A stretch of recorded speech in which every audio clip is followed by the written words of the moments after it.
This is a public meeting, so the meeting is being recorded. The first item on tonight's agenda is the open session citizen concern. So if somebody has some sort of question for us on a matter that's not on tonight's agenda and you'd like to just bring it to our attention, just raise your hand, give us your name and address for the record, and we'll take that question or comment right now. All right. It might not have been, Zoom might not have been running quite yet. All right, let's pause it for a moment, make sure we give our one viewer, one Zoom. extensive audience that's out there on the.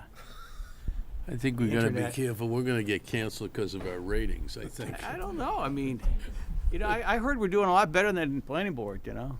Did you? Yeah, I did. That says something. All right, we're on television, so let me just repeat again. Welcome to tonight's Conservation Commission meeting. The first item we have on the agenda is our open session citizen concerns. So if somebody in the public, either present in the meeting room or present online through the computer system, has a question, just give us your name and address, and we'll take that question and respond as best we can. Hi, I'm Peter Severance. I just want to offer up a comment on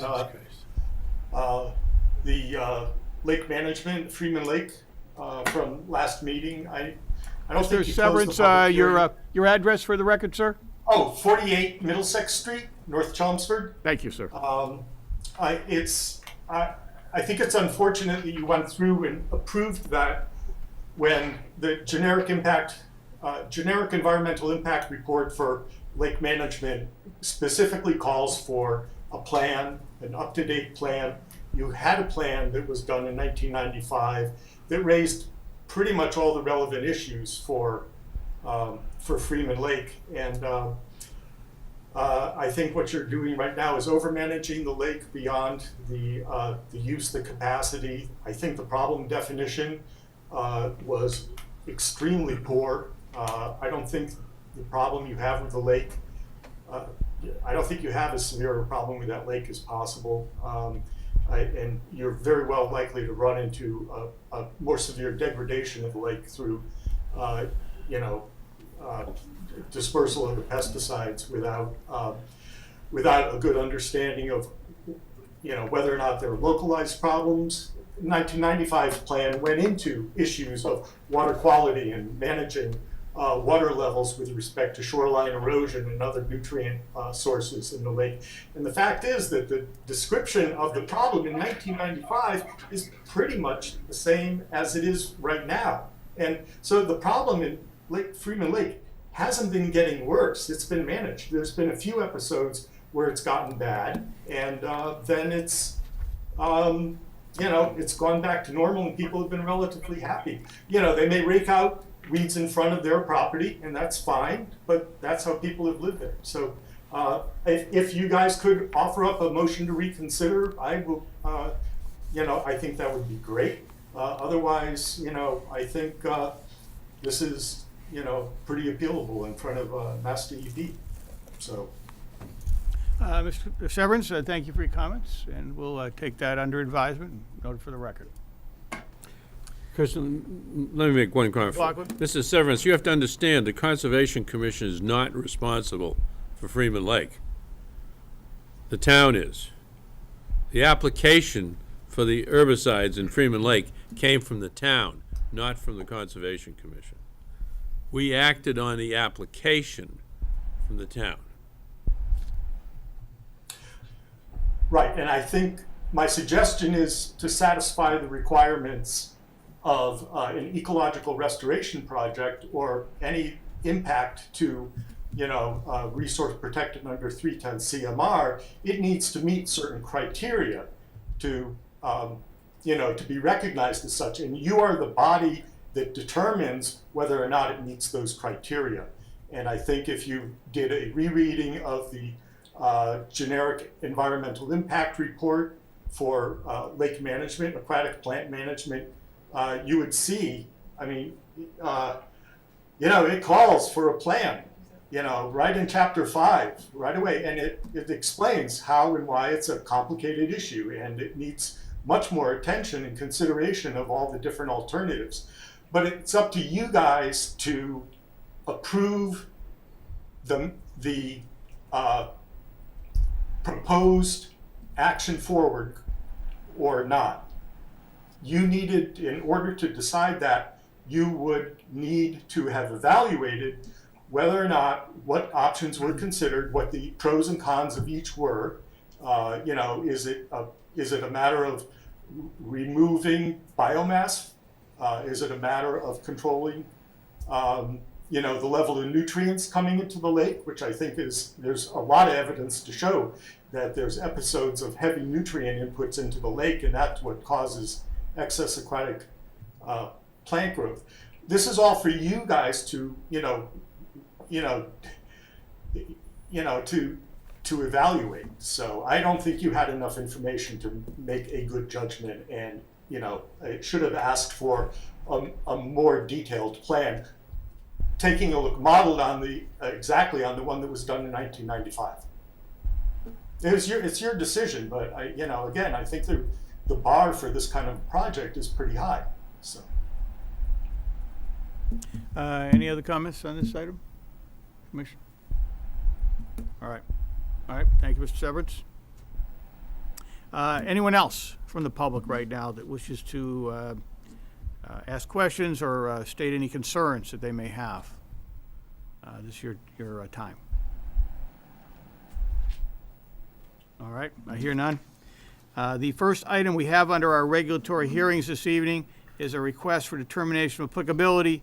This was continued from May 10th, 2022. The applicant was the town of Chelmsford, and this is related to the street address of 45 Adams Street, Varney Playground. Good evening. For the record, Brian Goodrow with Hancock Associates, representing Town of Chelmsford and Department of Public Works on the Varney Park Playground reconstruction. So it's been a couple weeks before we were here last, and we have done a handful of different things at the request of the Commission regarding detailing exactly what our stormwater management practices are, further evaluate kind of the scope, to be able to limit the erosion that's going on out there right now, and then generate full stormwater calculations and supporting documentation. So with DPW, we went out there and dug a test pit in the location kind of to the west of the park in the wooded area, the low-lying depression, to understand where groundwater's at and what soils are. Groundwater seasonal high is estimated to be about 3 feet below the existing grade. Soils are coarse sand, so it's kind of what we expected. In terms of the plan itself, there were a couple of changes, and I know there was some confusion regarding kind of a phasing of the project. So to just give a high-level overview of exactly what's included this year as a part of Phase 1. What the playground reconstruction project consists of is the playground proper, right? So they're going to completely remove the playground and reconstruct it. There's a new sidewalk access from the upper parking lot down to the playground, so a new realignment to allow for ADA accessibility.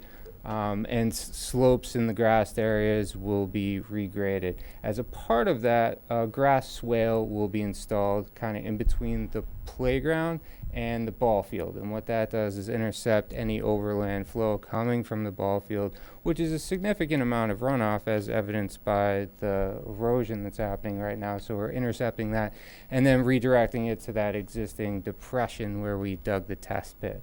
Additionally, a secondary swale will run kind of parallel with the park heading As towards... you talk about these things, can somebody point them out on that for us? That you just referenced a grass swale? Yeah. I don't know if you can... You can't see that, can you? No. Yeah. Okay. So the grass swale in between the playground and the ball field is going to be up at the top of the screen, and that basically intercepts all runoff coming from off the page, the ball field proper, to that low-lying depression. Brian, what is that a change from the plans we saw last month, or? No, we're still maintaining that. The changes from the plans that you saw last month have more to do with the bathhouse. So it's expanding the project to the east, where you're seeing a little bit more of that localized erosion in the beach. So there's a grass swale in between the bathhouse and the playground itself. That's going to intercept anything coming like off of the hill towards the west, and then it gets piped to that depression. Exactly. And then the bathhouse proper, which is a change to the original plan, we're now going to gutter the roof. So on both sides of the bathhouse, right now, roof runoff just sheets off, hits either pavement or just grass. We saw kind of the erosion that was happening in the side slope, and then just flows down the hill onto the beach and then into the lake. We're going to gutter that and then convey it via downspout into the pipe to this same depression to the west of the playground itself. So we're redirecting and we're eliminating all the opportunity for those existing erosion patterns to continue to happen by redirecting that flow into the depression. Now, our hydrologic calculations, we've done an existing existing conditions model and a proposed conditions model showing the delta between these two. And our calculations essentially prove that we're reducing flow to the beach, completely unmitigated flow that happens right now, by about 75%. And net, we're reducing 75% of all the storms up to 100-year, and we're cutting the 100-year in half. So what we're not changing the volume of water, we're not changing kind of CNs, which is ground cover, we're not adding pavement or doing anything like that. We're just managing stormwater in a way that is totally unmanaged right now. And we're utilizing the depression to the west to make that happen. And the test pit that we conducted, proves that we can essentially use that low-lying area to put runoff into the ground, to attenuate and to make sure that we're not continuously eroding the beach that happens right now.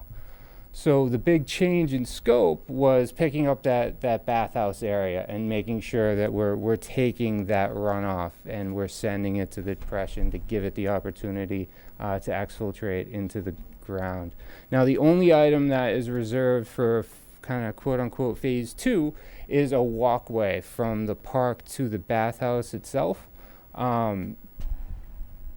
That Christine's pointing out right there. It's included in all of our calculations, the paved area, the grading and whatnot. It's just that little piece of it is not proposed to be completed, this fall. So basically phase 1 now encompasses all of the improvements that we think are required for the bathhouse, for the existing erosion, to redirect flow around the playground and then to mitigate it through this low-lying depression, which again, we've done our due diligence to understand both groundwater and soil texture out there. With that, I know it was kind of quick, but I'm happy to dive into any details if there's more questions about that, or if there's just questions about the project in general. So the walkway, that would be like a future filing, come back later for that? Well, we're showing it on the plan. It is just a paved walkway. We'd like to have it approved as a part of the RDA. It's just, we don't know when it's going to happen. All right, okay. Let's see if the commissioners have questions. Maybe we'll start from the right end of the table this time. Mark? Okay, so the capture of the water in the roof will be done in this phase. It's not gonna be, the only thing that's gonna be on the second phase will be the sidewalk? Pretty much. One walkway from kind of the back of the bathhouse building, the lower bathrooms, if you will, into the playground itself. And the water's being captured and sent over on that, coming off that hill in this phase? It is. There's a catch basin and regrading that's associated with the hill. Will the sidewalk change the profile of that, or the topo over that at all? No, so the grading's reflecting, basically cutting it in. All right, okay.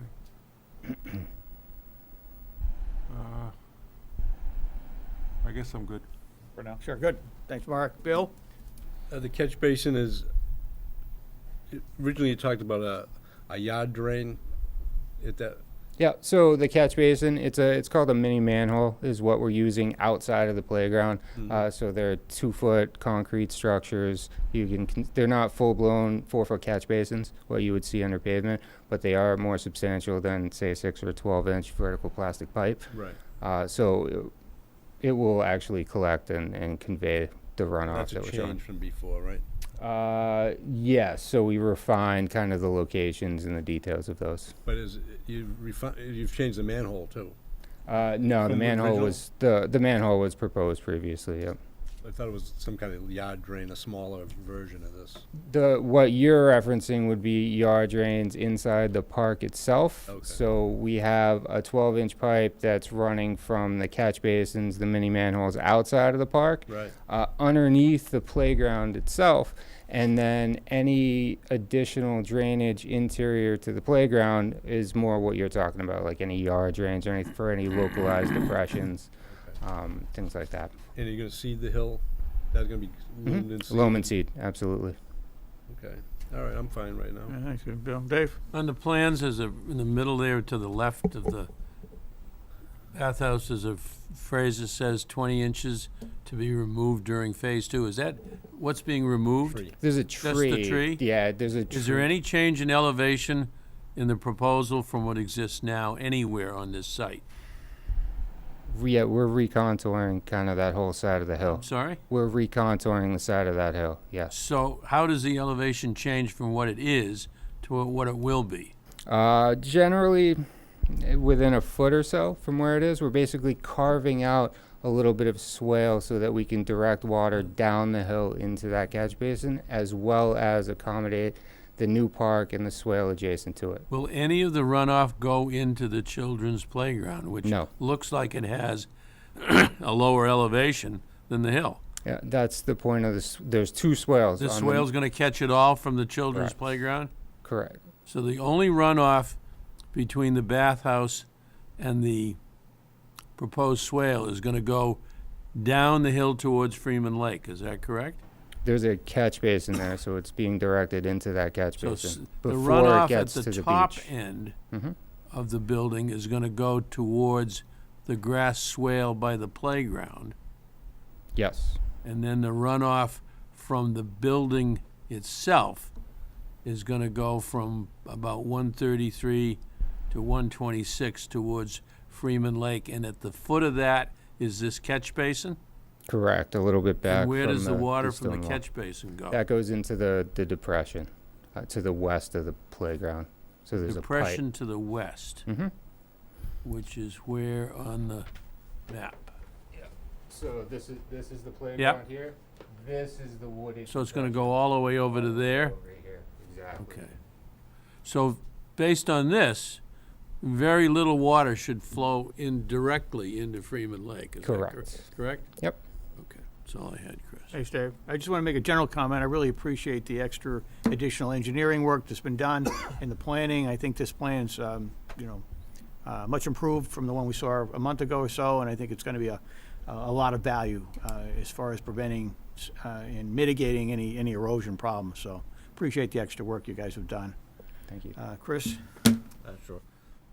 So I know there's been a lot of talk about erosion, and would it make sense to put a stone riprap swale instead of a grass swale? Adjacent to the playground. I guess you have that slope coming down to Yep. basically top right of the screen, and that's a grass swale, Mhm. right? Is there any concern with that slope itself eroding away and would it make- yeah. Yeah, so it's grass right now, and we're going from a grass surface, the ball field, to the slope itself, to the swale. So we're not talking about high velocities. It's not like it's the edge of a parking lot just sheeting off of a slope. We have low velocities, low water. All right, and then where that swale is discharging to that low point where the test pit is, there's a pretty big elevation drop from the end of that swale to that test pit. Is there any concern with erosion from basically any water discharging out there to that test pit? No. It's coming down a pretty good hill now. Right. But I don't think that we're going to run into issues. If we do have the operation and maintenance plan that's in the drainage report. So obviously annually these things have to be inspected. So if we do see evidence of erosion, then we can certainly address with riprap. DPW's out there frequently. So I think that would be a maintenance item. Thanks, Chris. John?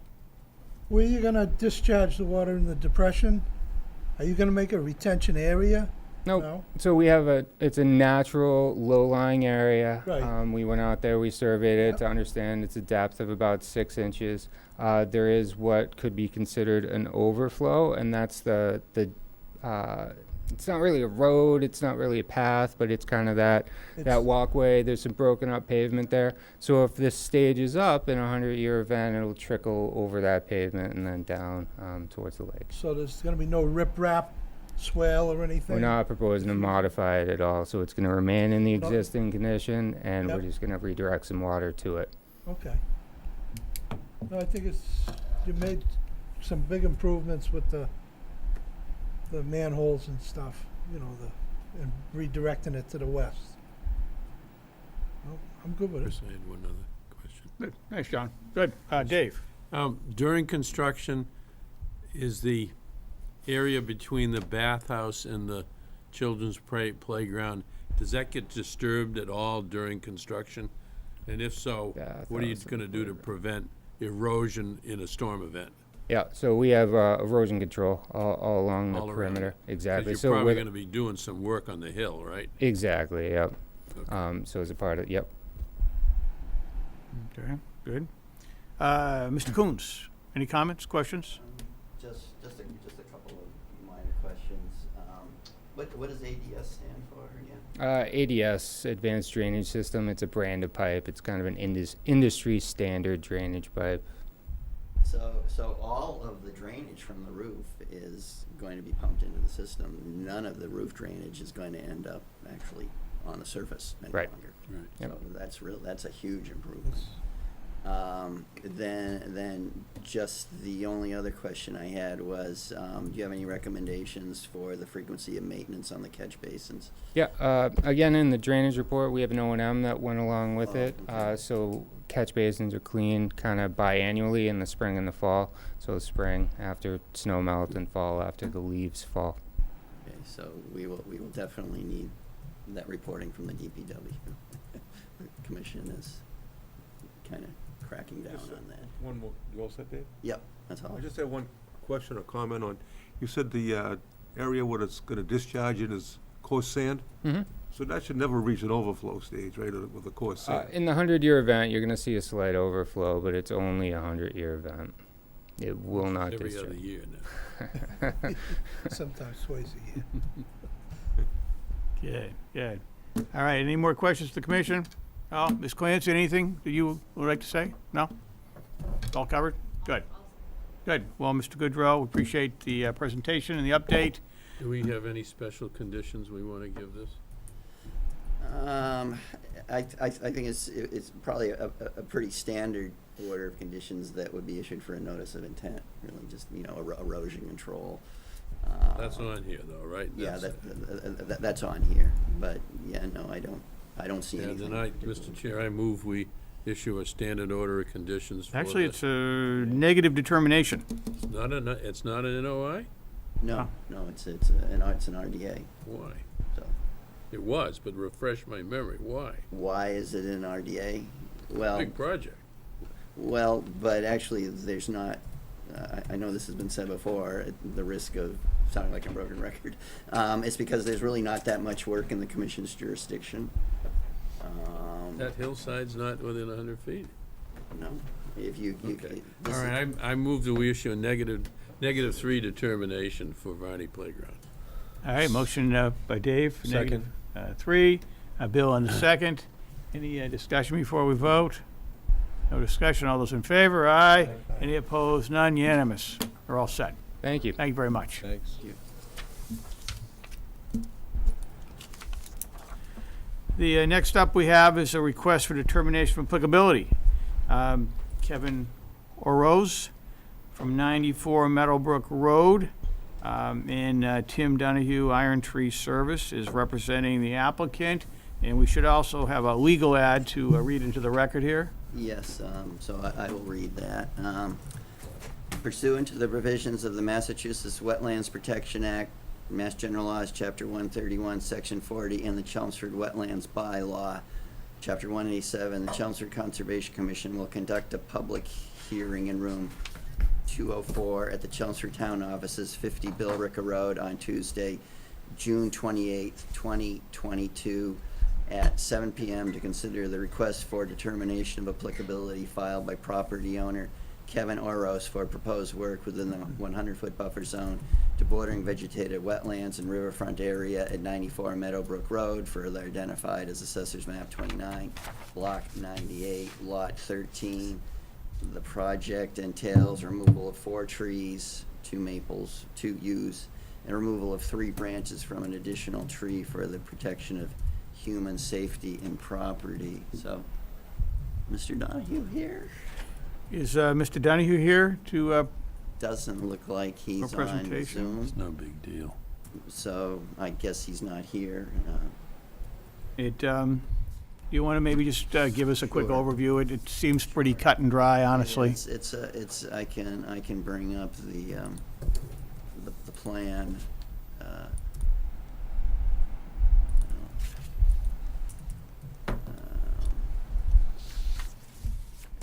So this is what was submitted with the RDA.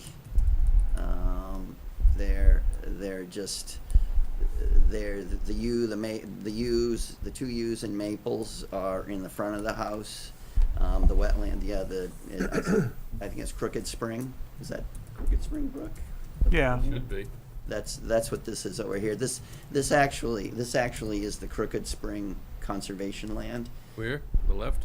To the left, yeah. And actually, in the spirit of full disclosure, the willow is on the conservation land, the 3 branches. Can we get him to take it down? Yes, yeah, well, not the whole tree. I mean, it's really only the branches that are providing Be my guest. the concern, but the town actually will be paying for that part of the work. Actually, it's Stony Brook, because it's behind my house out there, Stony Brook. Yeah. But what's the name of what's the name of the reservation? Crooked Spring. Crooked Spring, yeah. So, I guess it's Stony Brook on Crooked Spring. But yeah, so, and I can bring up the work sequence here. It's gonna be the typical, sequence. Just gonna use a crane. The crane is gonna be staged in the driveway. Are they that big? The trees, Dave? The trees are big enough to require a crane and a climber, but the 3 branches being taken off the willow tree and back, I think, are probably the major challenge. That's why they need to reach in. Yeah, because they're quite a ways in back and they're up pretty high. So I think that's the main reason that the crane is needed. But as long as it's there, it'll probably help out with taking down the other 4 trees as well. So again, I think it's a pretty standard, project as these things go. The commission is, pretty typically issued a negative determination on Cool. these. Good, real good. Questions, Mark, anything? Bill, All set. Dave? I take it the trees are coming down for cosmetic reasons as opposed to safety reasons, or Well, I Could think be the- safety, really. are they Right. two of them look close enough to the house, but, Yeah, I mean yews are not a safety problem. Right. So yeah, I think those are coming down because they want to replant them with, something. well, that was my that's other, more do native. they have plans to put some other I green believe foliage so. in place? Good, Yeah, some good. some native. I mean, I think there is a concern for the 2 maples in front, and high winds are close enough to the house, so there would be a problem, say in a severe thunderstorm or a hurricane. But the 3 branches on the willow and back that's definitely a big concern, no doubt about that. storm, they'll just break. That's all I had, Chris. Okay, thanks, Dave. Chris? I'm good. John? I'm good. Anybody from the public with any questions? No? Okay, good. So we're looking for I move a negative we determination? grant a -3 determination for 94 Meadowbrook Road. Motion by Mr. McLaughlin. Do we have a second? Second. Second by Chris Tamula. It's very quick on that second. I Very know. quick. Any discussion? All those in favor? Aye. Aye. Opposed? None. Unanimous. All right, good. So moving right along, So. we have, yeah? I'll just need a couple minutes to get to the next, Okay. legal notice. I forgot up until almost right at the beginning of the meeting, Carl would not be here, All right, we'll take a moment. so. Who's going to read the notice? David? David? Yeah, did a good job on his first notice, so. Okay. Oh, thank you for, Very good, very good. you're very kind.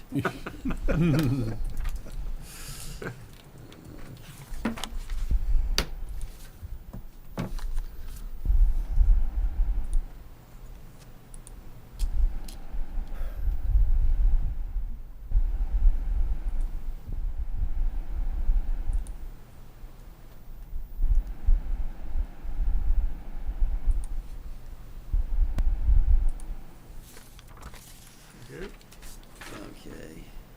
So pursuant to the provisions of the Massachusetts Wetlands Protection Act, MGL, Chapter 131, Section 40, and the Chelmsford Wetlands Bylaw, the Chelmsford Conservation Commission will conduct a public hearing in room 204 at the Chelmsford Town Offices, 50 Billerica Road, on Tuesday, June 28th, 2022, at 7:05 PM to consider the request for determination of applicability filed by property owner James Sullivan for proposed work within the 100-foot buffer zone to bordering vegetated wetlands, riverfront area, and bordering land subject to flooding at 40 Old Stage Road, further identified as Assessor's Map 111, Block 412, Lot 44.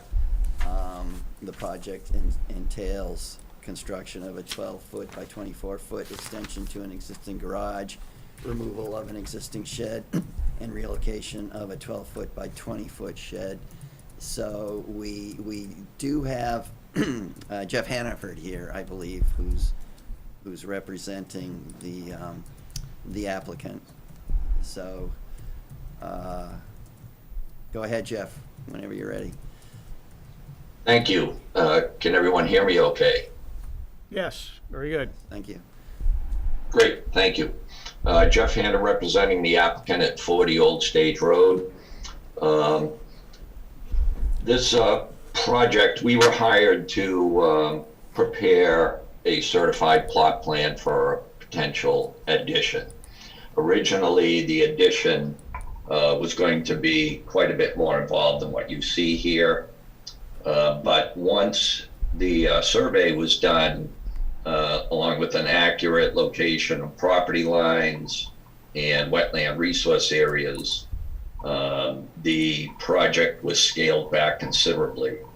As you'll note, to the rear of the property or to the east, the owners were occupying an area that they had thought was their rear yard, which turned out to be actually conservation land.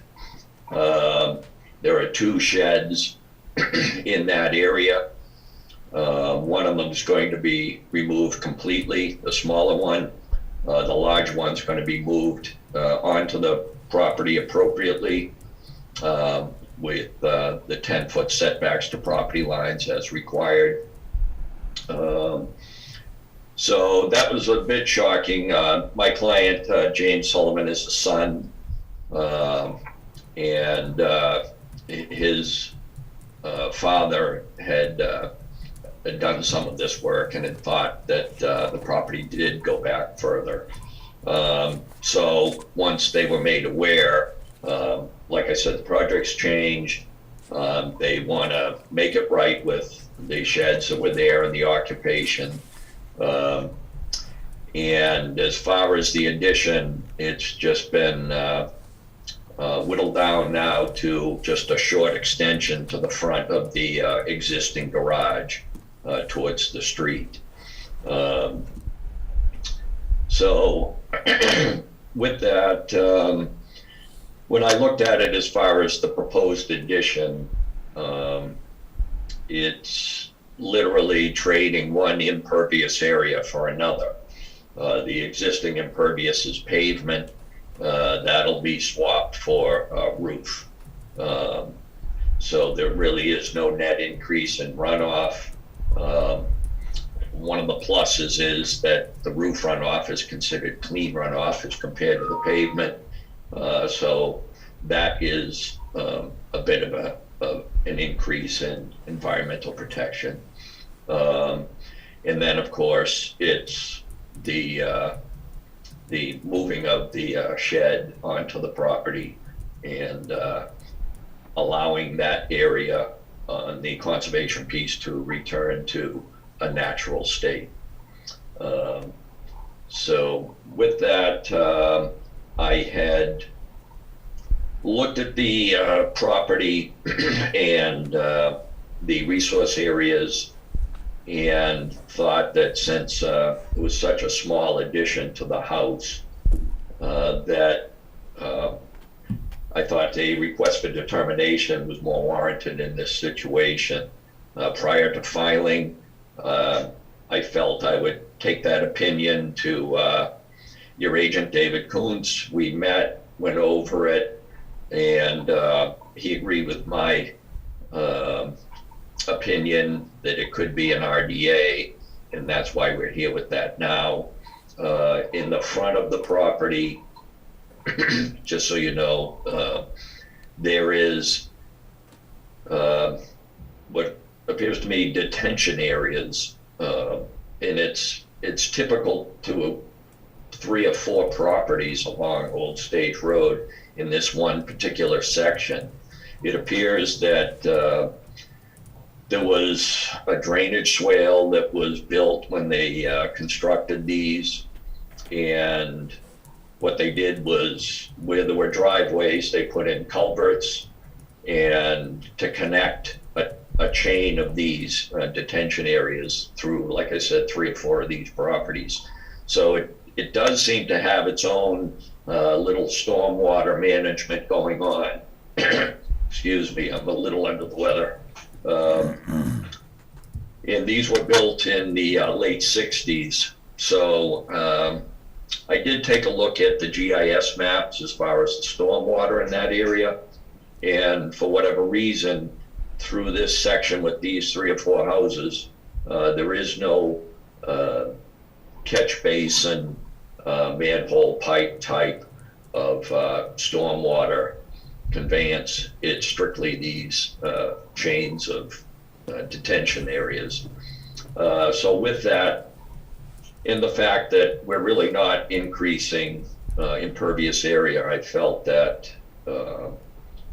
it didn't really warrant any sort of stormwater design for such a small area. It's literally less than 300 square feet of addition and a removal of about the same of pavement. So that's why we're here. That's pretty much it. Like I said, they were a bit shocked when they received the surveyed plan and found how things were really laid out in the relationship between the house and the property lines and the resource areas. So I think this will be a good improvement over what's existing. Well, thank you, Mr. Hannaford. Appreciate the overview, and I would tend to agree that it sounds like it's going to be a good thing bringing the lot back into full legal compliance, and as well as sounds like an improvement on the site in general. But let's see if the commissioners have some questions here. We'll start down the left side. John? No, I really don't have anything. They're gonna bring it back, Yeah? you know, just erosion control if needed. Yep. Other than that, I mean, the shed, that's gonna be okay where it is. I'm good with it. Good. Okay, thank you. Chris? I'm good, Mr. Chairman. Good. All right, Dave? No questions. Bill? I'm good. Mark? You're gonna pull that shed back onto their property? You're gonna use a machine to pull, they're gonna use a machine to pull it back, and they're gonna roll it back, or? I don't really want any backhoes in there. They will use something to pull it back. Excuse me again. There's a couple of different ways they can do it. Companies that do sell sheds do have equipment designed strictly to move sheds in a very unobtrusive way. They could use a backhoe if they wanted to. I don't know the exact method myself, but I know there are ways to do it with very minimal. I just wanna minimize disturbance in Sure. repair. Yep. That's all. Yep. Thanks, Mark. David, any more comments? Sure. Without mentioning any names, since I've been in Chelmsford, I've become familiar enough with this area of conservation land to know that there's encroachment in other areas as well. I don't know if this conservation area has a name or not. No. And actually, That's probably why. well, yes, and I've actually been trying to verify that it is in fact conservation land. I found the original deed where it was turned over to the inhabitants of the town of Chelmsford, but that doesn't make it Conservation Commission land. When Old Stage was built, a significant portion of land that all the housing was on was donated to the town, because I remember the town manager at the time Yes. negotiated Yeah. little strips of land, not big pieces. Well, this one is about 7 acres, and it's Oh. actually, What are the other abutting roads, do you know? what are the other? Abutting roads, or is it just Old Stage? If you go down, I forgot the name, you go down and take a right, this parcel does have frontage on that road, which looks like it would actually be the best place for access. But I think there's some of the similar sorts of issues down there. Because years ago, we wanted to attach right reservation land to the various conservation pieces in Old Stage and take it almost all the way down to Concord Road. We never did it. Well, I've been trying to find the town meeting where this land was actually turned over to the Conservation Commission, and I haven't been able to find it yet. There's still some years that I have to research, but it actually may not be Conservation Commission land. I mean, it's still good to correct the encroachment. But I just wanted to let the commission know about this issue. Hopefully, I can verify. that Dave, it is. even where conservation land is well defined, we have encroachment. True, but the reason I raise the issue is that if it's not Conservation Commission land, the encroachment is not your problem. Right. It's the select board's problem. Well, they'll just give it to us so it becomes our problem. The only other thing I wanted to mention is that I had planned to do a site visit with Jeff yesterday. Of course, I always like to do site visits prior to hearings, but he called me to say he was under the weather and it was raining as well. So we postponed the site visit, and so what I suggested to him is that the hearing be continued until I have a chance to do a site visit, and then actually that will give me a chance to take a look at the issue Mark just raised, the concern Mark just raised. Maybe there's a way to use it just to relocate the shed using a mini excavator or something. But I mean, there are usually things that I don't become aware of until I actually do the site visit. So, are you still okay with requesting a continuance, Jeff? Till the next. Yes, that would be fine. Okay. Good, very good. Any other questions, comments from the commission? This is a public hearing, so if anybody from the public has any questions or comments with respect to this hearing, just give us your name and address for the record. I don't hear any. So our next meetings, we have Well, we have two meetings for July right now, July 12th and the 26th. Do you think we'll be meeting both times, Dave? Yeah, I do. Really? See what happens when we hire a new agent? Man, I can't remember. It's been a lot of years since we actually had to meet Well, twice let's in a July. continue to the 12th then. Yeah. Yeah, that's. Enough time for you? That's fine. I You know, move we continue the hearing for 40 Old Stage Road until July 12th. I mean, All right. I'll just add that, I mean, I have no issues with this. I mean, it's just a matter of, you know, dotting the i's and crossing the t's with due diligence. No, but- it's good to do. Yeah, and I mean, I think we'll just, we'll probably take a quick vote when we come back on the 12th, honestly. I don't see any open issues or anything, unless something surprises us on the sidewalk. So, Mr. McLaughlin with a motion to continue to July 12th. Do we have a second on that motion? Second. Seconded by Mark. All those in favor, aye. Any Aye. opposed? None unanimous. All right, so we'll see you back on the 12th, and I hope you're feeling better when we see you next time. Thank you very much. Thank you, Jeff. Have a good evening. Yes. So, Now we have a notice of intent. yep, so that'll take me again just a couple of minutes to get. We're gonna have a notice of intent, William and Tabitha Kelleher at 16 Pleasant Street. And we have Gerard Foley representing the applicant, and we'll have the reading of the official notice first before we have the overview. But we'll just pause a moment to pull that up.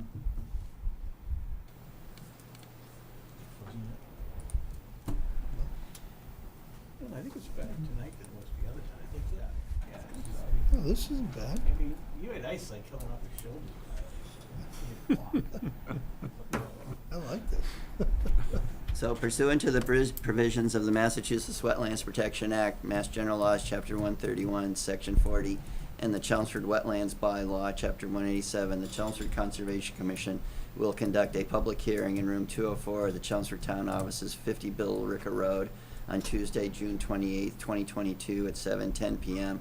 to consider the notice of intent filed by property owners William and Tabitha Kelleher for proposed work within the 100-foot buffer zone of bordering vegetated wetlands of 16 Pleasant Street, further identified as Assessor's Map 39, Block 131, Lot 20. The project entails construction of a 24-foot by 24-foot attached two-car garage and driveway extension, precast concrete block retaining wall, stormwater management infrastructure, grading, and landscaping. So we have Mr. Foley, Jerry Foley here. All right, Mr. Foley, you get the floor. Good evening. Jerry Foley, my address is 1 Rock Road, Tingsboro, Mass.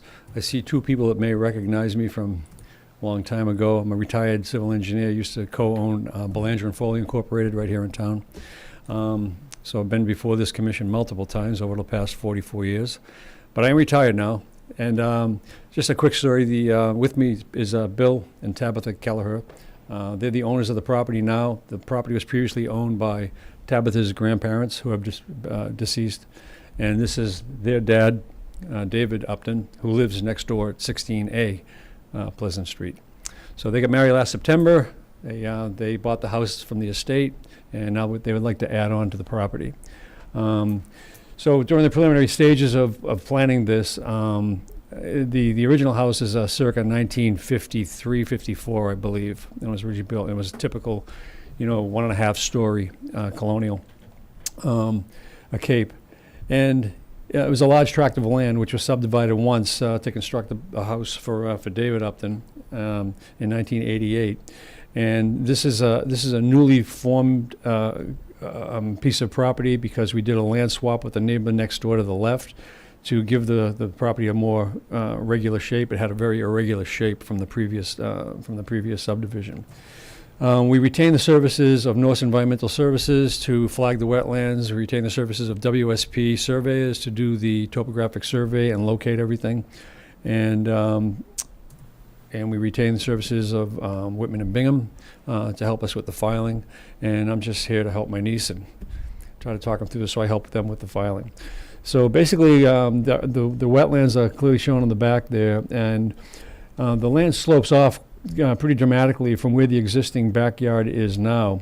And it drops down to where the bordering vegetated wetland is. We know that we can't construct anything within that 50-foot no construction zone, so they did want to have a backyard. Right now, the backyard's very, very small. They have a new addition to the family, which was a week and a half ago. So yeah, they're thinking about play space for at least one child that I know of. So with the slope being the way it is, and in order to create a backyard, we could not come up with a finished grading plan that would catch up to that slope and then still make the land usable. So the best alternative to stay away from the wetlands and as far out of the buffer zone as the 50-foot as we could was to construct a retaining wall. So we're proposing a retaining wall that goes down the left side of the property along the rear, sort of parallel to the wetlands, and then up the other side. So the ones on the side kind of diminish back into the grade. And then we were looking to, that's a two-dimensional view of the retaining wall. So the section in the center is like the long piece that parallels the wetland, and the two on the sides are where it tapers back up to meet existing grade. So what we propose to do is we propose to get in there and, clear out the trees. David, we went in there, we checked, we had about 20 trees in that area. It is pretty heavily wooded. They were over a 12-inch caliper. 20 of them, well, we have 21 actually. 20 were oak, and there was one white pine in there that would have to come down. And what we hope to do is construct a backyard that would be usable for the family and kids.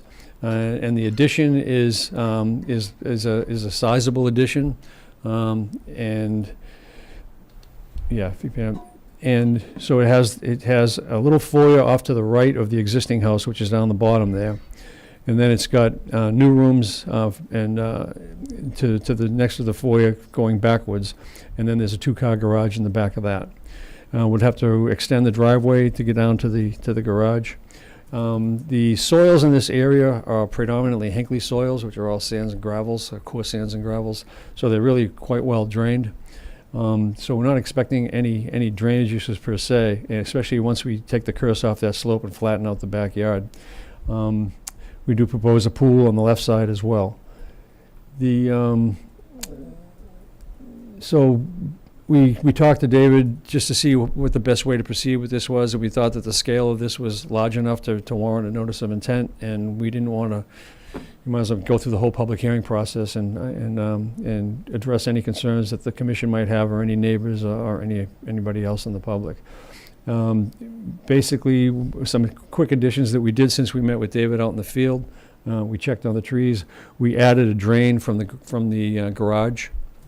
It'll feed. If you look to the right side of the driveway, we created a depression there. We were planning just sheet flow for the driveway. It'll go to a depression, and it'll just basically infiltrate the water there with the soils that we have. That's just from the garage It'll be from the garage and the driveway. and the driveway. Yeah. It'll probably catch some of that roof from the other section of the addition below the garage there.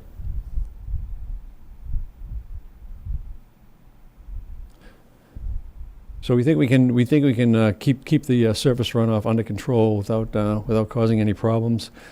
There is some drainage that does come down from the street. If you look to the right-hand side, you can see a head wall right there. It's off their property, and it's on Dave Upton's property, and that's actually it's a town drain that comes from Pleasant Street, and it's been there since they constructed the road back in the early '50s. And we can't find any easement of record there, so we don't have any need to tie into that. We believe we can contain all the runoff on site. In terms of sequencing, what we hope to do is go in, get the trees down, clear and grub as we need to, and obviously we'll put the erosion controls in first, and then try to get the wall constructed to set up a real barrier, between the majority of the construction and the wetland area. We hope to use the material that we'll excavate for the foundations as backfill for the retaining wall to get the site up to grade. We did add that dimension on there, David, for the length of the addition. It's 4610. Beyond that, I think that was all the other stuff that you had requested that we put on the plan. That's basically it. We'd like to get started as soon as possible, if that's possible, and get a good dent in it this construction season. Well, thank you, Mr. Foley, for the overview. Thank you. Let's see if the commissioners have some questions. We'll start again with John. John, any questions? Well, how big a block are you gonna use for the retaining wall? They vary in size. Are you gonna use like something Shea? Yeah, it's a sells? shade. Yeah, that is a shade that we That's got. the Shea design? Yes, yeah, we asked them to come up with a design for us Okay. on this. And they did that. All right. Yeah, the blocks, they're gravity. It's basically a gravity wall. Right. So yeah, they vary in size, and they diminish in size as they go up Right. So the retaining wall is going to be as much as 12 feet high. along the back. Wow. How are you gonna get rid of the grass clippings? I'll leave that up I'm to. serious. Where you gonna take it? we'll You're not gonna mulch. throw it over, you're not gonna throw it over the retaining wall. It's We'll too mulch. high. I don't know. I just cut mine, Dave, and kind of leave them laying on the grass. Well, I think. So, I do too. on the retaining wall, I mean, that's pretty extensive. Yep. So, you're gonna need some good erosion control there. Yes, and we really think that by getting that at least, we'll probably build a wall in stages. We'll only go maybe like 3 feet at a time. And there's a chance, and there's a chance that it could get shorter than that in the event that we run out of material, so to speak. But we'll try to address that. But this would be like worst case scenario, I think, Right. in terms of building that. Okay.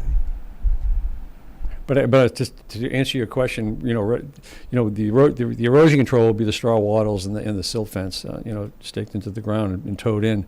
But once that wall's in place, that's really going to be That's your barrier. yeah, that's really going to be the biggest protection. That's gonna be, you're never going back there. Right. Right.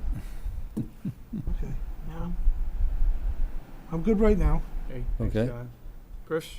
So is the retaining wall, are you getting that stamped by a professional engineer? Yeah, the way it works with Shea is that they have their in-house engineers that will stamp the design. This is their costing plan that they sent out to us. All right. Is there any are they doing geogrid or anything like that? Is it just all? It's all gravity. Yeah, they've got these. They go together like Legos. They have these little, indents and protrusions that kind of lock together, and they tow in. So they're not. They step back about 2 inches with each layer, each course of block, and they go up pretty quick. So once you get the first course in, they go pretty fast. They have special corner units they use for the 90-degree angles. I'm good, Chris. Good, Chris, good. I'm thinking, David, you might want to kind of get out there and take a look at this project as it's going up. It's pretty Absolutely. substantial. Yeah, Yes. get some oversight on that, because Yeah. this is, it's pretty, Pretty big project. it's a pretty big project, Yeah, hit the honestly. lottery. Yeah, exactly. Dave? What's behind the proposed retaining wall? It's a wooded area with a pretty good slope to it. And it just goes right down to a clearly defined bordering vegetated wetland at the toe of the slope. And what will it be used for? Will it be used for anything? It's not really usable in the condition that it would be left in. It'll be still treed. You've shown on the plans a small retention area to pick up roof runoff from the proposed garage, and I think you said some of the new driveway. Mm-hmm.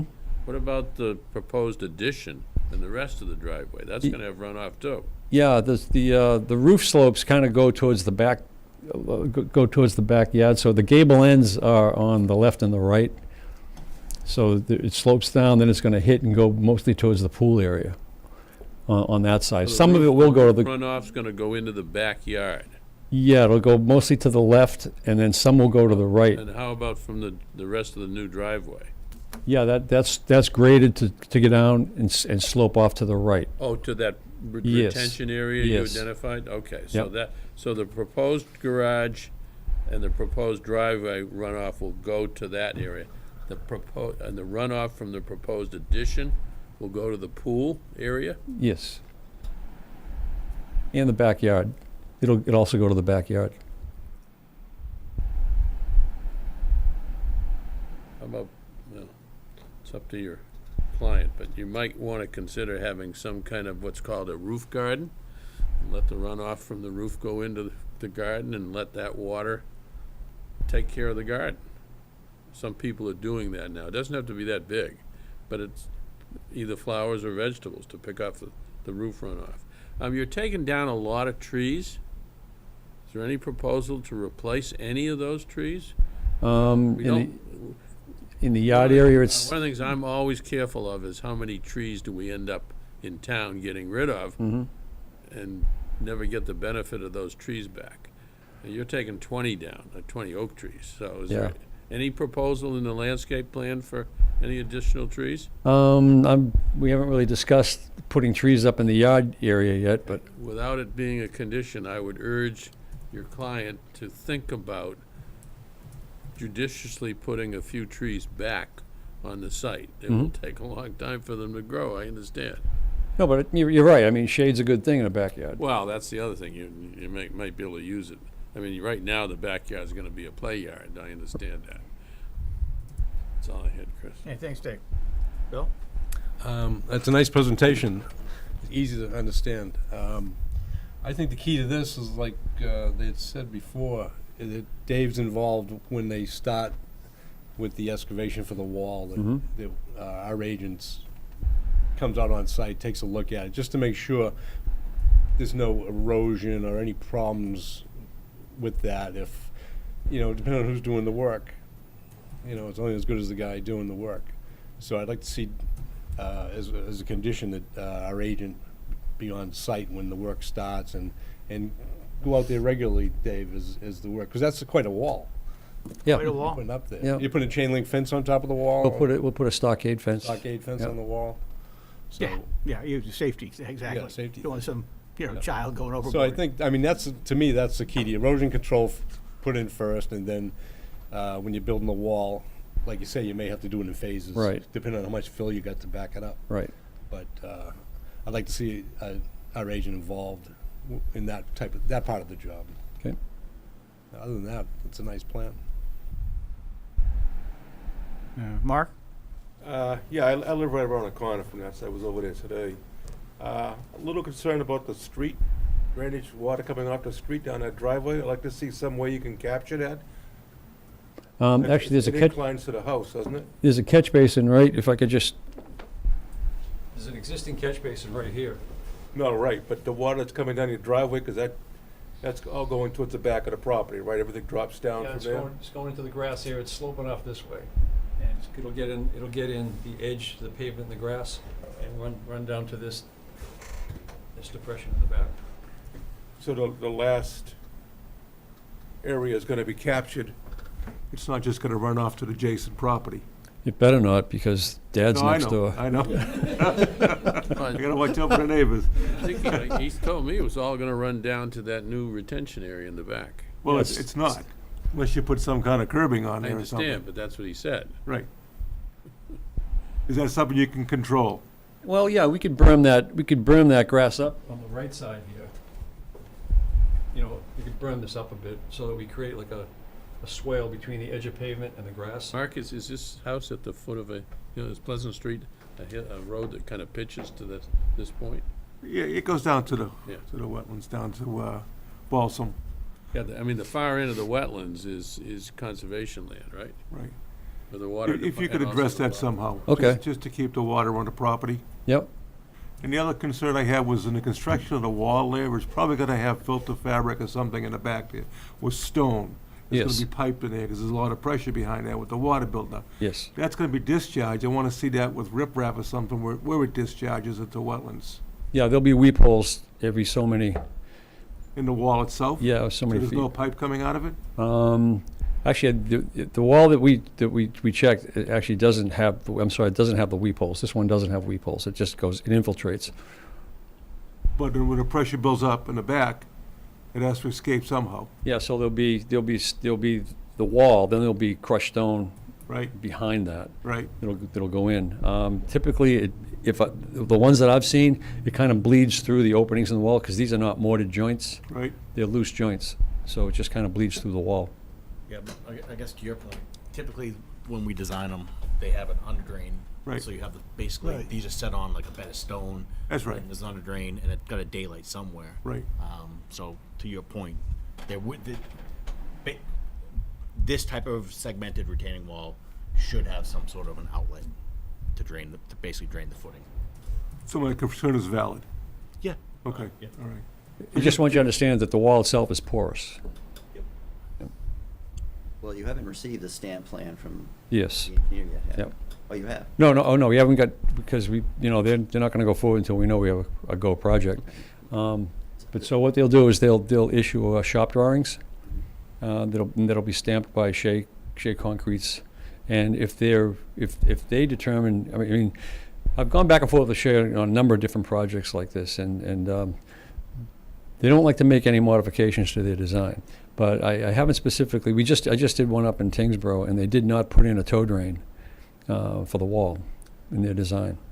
Well, it wouldn't hurt to mention that the Conservation Commission has a specific concern about that. Okay. So, if they could, look at that extra closely, I think that would be good. And I think one of the benefits that, if I recall, having heard back from them in the past, is that by doing it the way they like to do it, it doesn't create any point discharge.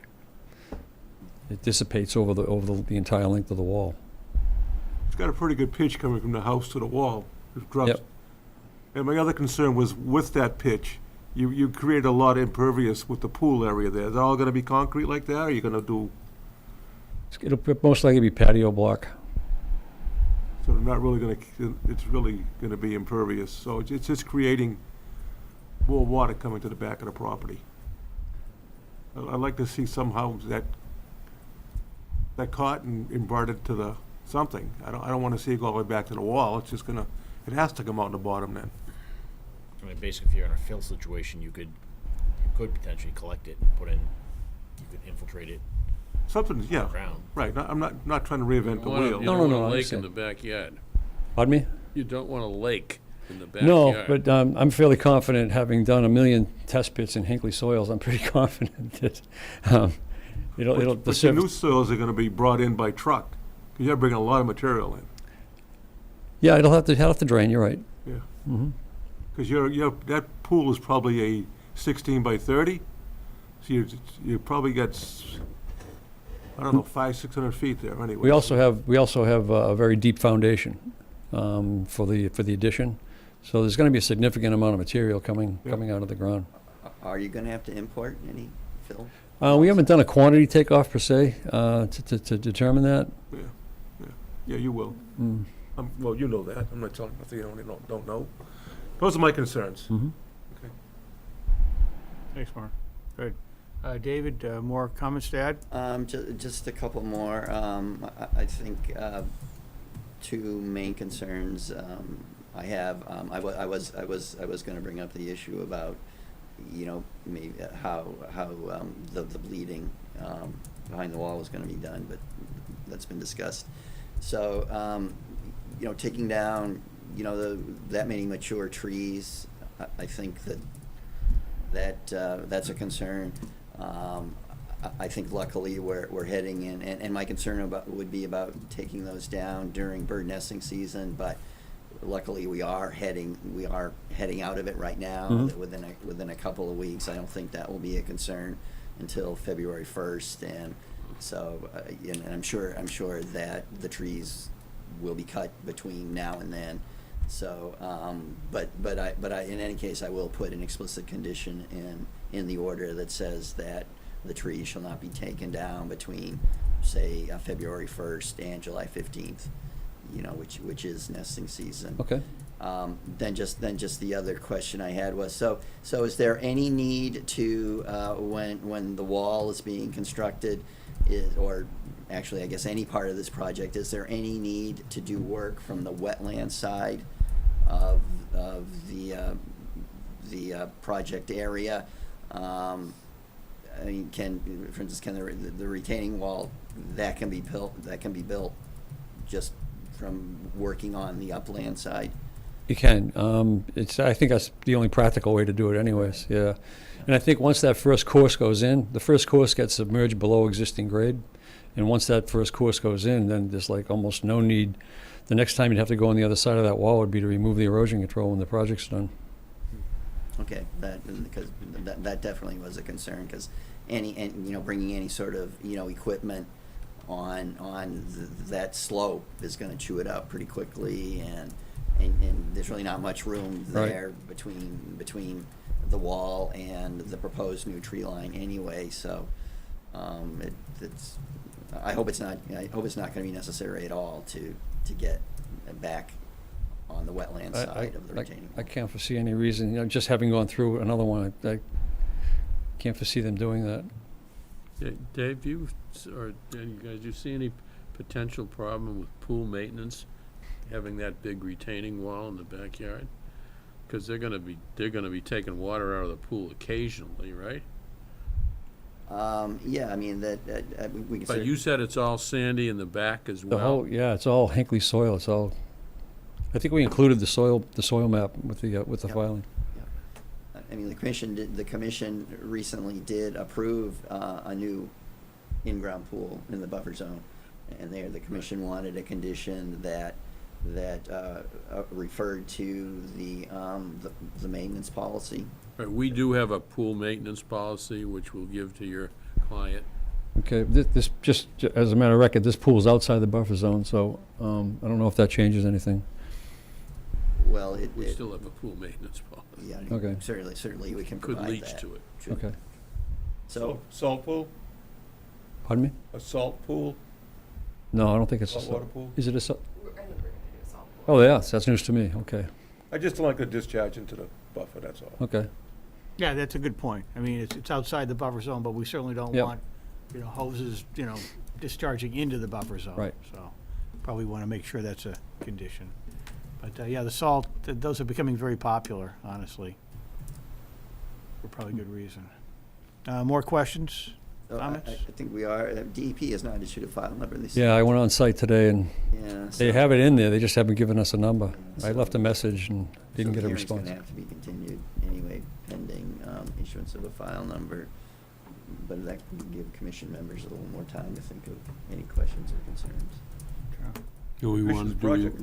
is that the Yeah. only thing that we're waiting? Or will that dictate whether they have any comments? Well, yeah, that's part of it as well, see if they have any Because I don't have a comments. problem with approving it, subject to you getting a DEP file number. Which I would be okay with, except that kind of messes up the timing a little bit. If the hearing is closed, strictly speaking, the order's supposed to be issued within 21 days, but let's say it takes DEP another 10 days to issue a file number, that kind of disrupts the schedule a little bit. So I would prefer to see it be Fine. continued until You're the agent. DEP issues the file number. I just heard the client say they were anxious to get started, but okay. Well, I mean, I Oh. mean, things are really busy right now, but I can certainly start working on the order of conditions. Yeah, apparently they're all working remotely. So nobody's like in the office. And not necessarily from Massachusetts either. Yeah, right. yeah. This is a public hearing, so does anybody from the public have any questions or comments before we continue the matter? All right, no questions from the public. That's good. So I think you've got a pretty good idea where we're heading. We're going to have some conditions here. Mm-hmm. Looking at an order of conditions. Pretty good-sized project, honestly, So do we have a motion then to continue? Our next meeting is July Is 12th. that enough time? It should be enough time to issue the file number, yeah. We should get it in One never knows. green, whether they're gonna have one or not. Yeah, let's get information on that. Could you say that again? Yeah, I mean, Chris? I would say, sort of to Mark's point, if you can reach out to Shay, Yeah, and find out, if there is gonna be some sort of an under drain system. okay. And if it is, where that's gonna drain out to. I would also just kinda, if you talk to them, the area that you are draining the driveway to that low point there, I'd be a little bit concerned with the water going behind the wall there and making sure that there's no hydrostatic pressure, building up on the back of the wall. So Okay. maybe kind of give them a heads up on that. Just provide some additional feedback. Okay.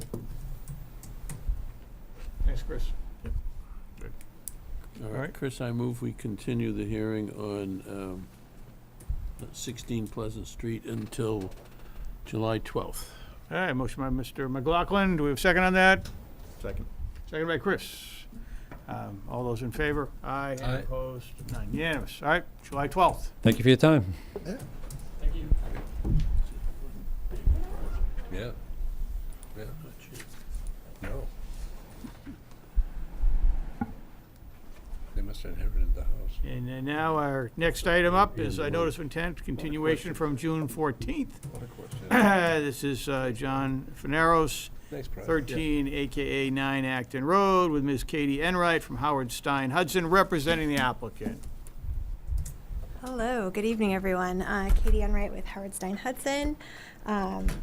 There's been, at the last meeting, we essentially continued because we were still waiting for both sides of Beta, the wetland side and also the engineering side, to review our drainage calculations and also finish reviewing our alteration plan and replication plan and invasive mitigation plan.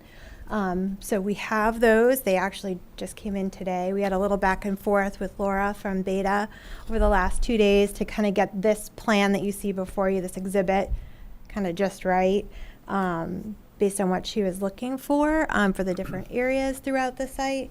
So that's the one that David has up on the screen. And basically what it shows you is the area of alteration within degraded riverfront between 0 and 100 that shows up on the site. The area of alteration within degraded riverfront that's within the 100 to 200 foot riverfront area.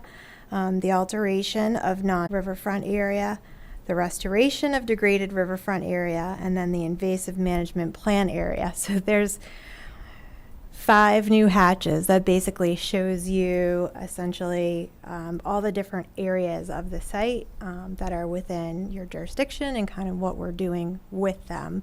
So long story short, these are the 2 areas here that we talked about at the last meeting that are considered not degraded right now. They're treed. So we're taking out the trees here and we're taking out the trees here. And what we've done to basically replant that same area is to plant a restoration of a degraded area within the riverfront, and that's in this area here. And there's a planting plan that shows the plants to be placed here in this area. So they're 1-to-1, 835 square feet to a combination of these 2 areas is 835 square feet. Then it shows the invasive management area, which is just over 3,000 square feet, which is in this hatch here. And then it shows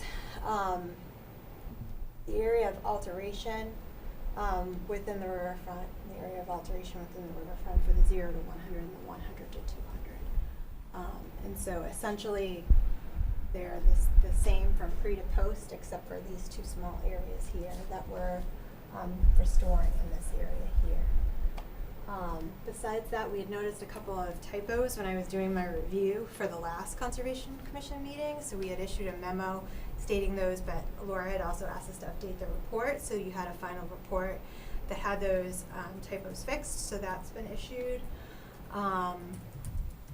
Everything had been sent to DEP, so we should they won't issue new comments typically, so everything should be hopefully taken care of on their end. Laura was reviewing that aspect too. I think with that, I hope we're good. Thanks, Katie. Appreciate the update. David, comments? So I think everything the commission's asked for has been provided.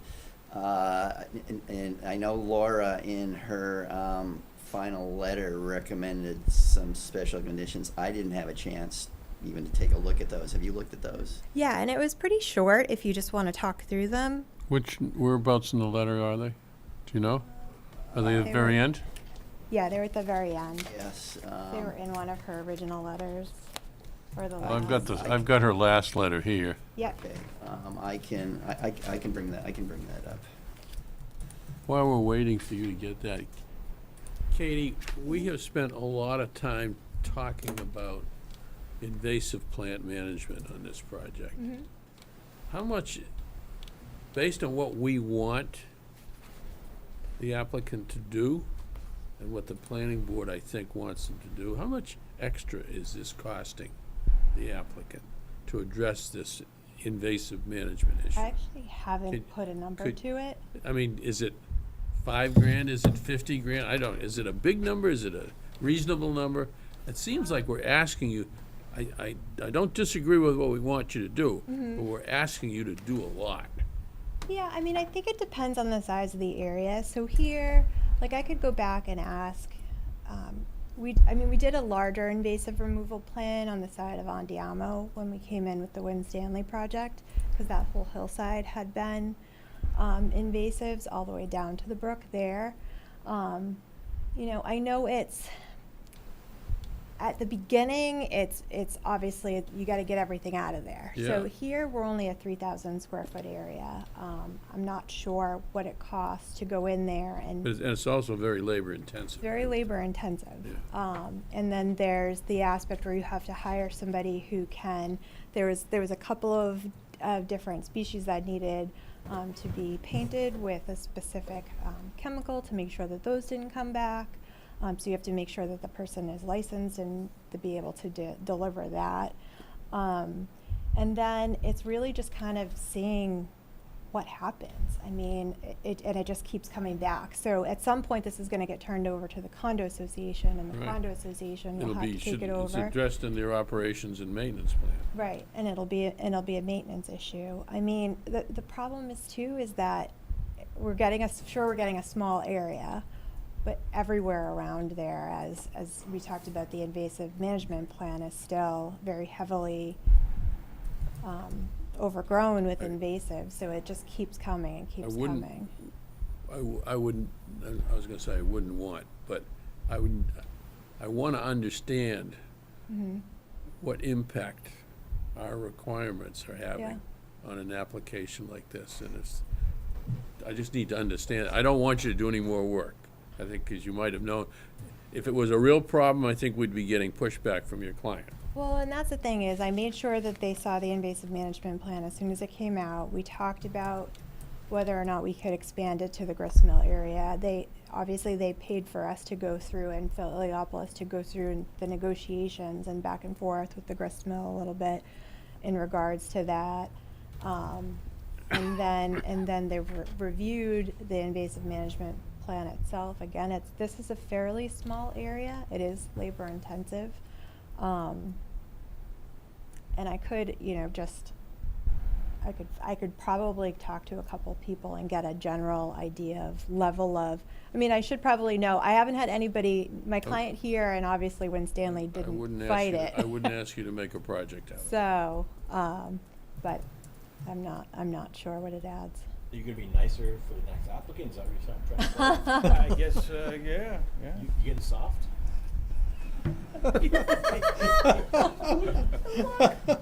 If they weren't happy I- about it, I'm sure you would know about the I- cost. Would've Let's put known. it that way. But there are some projects in this town that should have got approved, that didn't. Let me just say that. Well, I am intending to put in the order of conditions that, their regular reporting on the status of the invasive management plan, shall be provided to me, something like that. Otherwise, I am a little bit concerned, after 2 or 3 years, it'll just be forgotten about, and It already has at Andiamo. It already has across the street at Andiamo. That was a 4-year comprehensive plan, if I remember. Yeah, well, now we're in the 5th year. I was gonna say, they just sent me their stormwater reports to send to We the might town, wanna so go out there tonight I know and they're doing inspect. those. Right. I'm sorry. Go ahead, Chris. David, where were we? We're taking those. so I think the first one Well, I was here looking on- for conditions, but and then I closed my book, so. I think you found David's it. got them. So under W3 here, I think that was the first one. Beta recommends including a special condition requiring the use of native seed mixes with wildlife habitat value within the RA restoration area and invasive species management area. I thought that was pretty well, included in the invasive management plan, but, Thought this looks maybe like an earlier one, because she had a whole section that just said special conditions Oh. with a list. This is the last one I have. too. Okay. Okay, well, Maybe this is just earlier and. It's dated June 27th.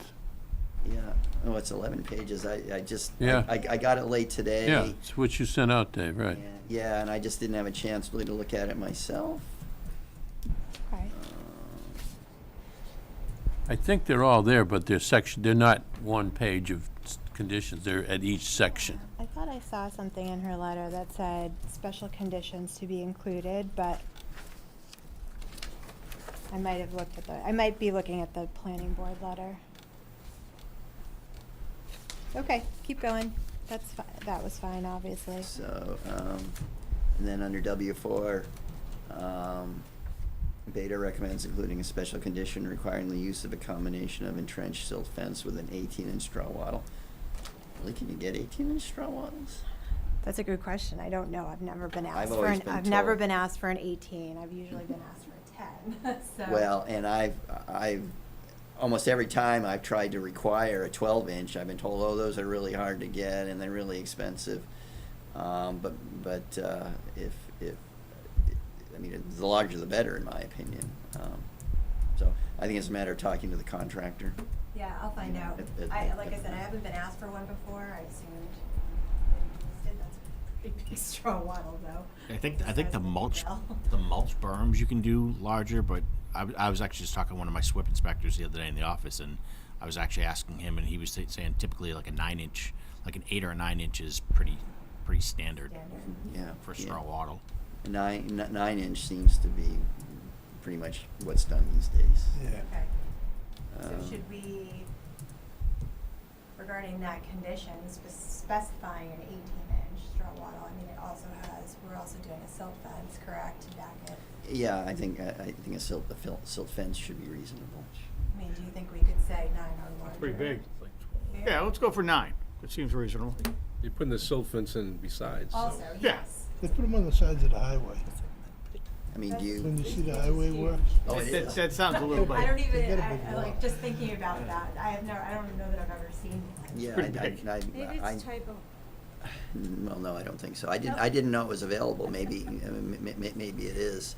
I want to say in the other, because there was a conflict too between what Phil had asked for regarding a straw wattle size. He had required, the engineer from Beta Group had asked us to look at a straw wattle also and specified a smaller size. It's like that. It's like that big. So there was a little bit of a conflict there, but this one was larger. Pretty big. Wow. Let me see if I can find. that out. Very nice, very nice.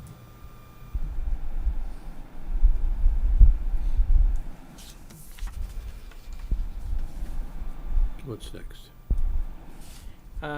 What's our next condition? Yeah. So under W6 here, recommend including a special condition requiring that the Conservation Commission or their representative review and approve species substations during construction. What does that mean? Substation, huh? I'm not familiar with that term. Recommend I including. think a what it site- means, Dave, is you review the project as it's under construction. I think that's what it means. Yeah. yeah.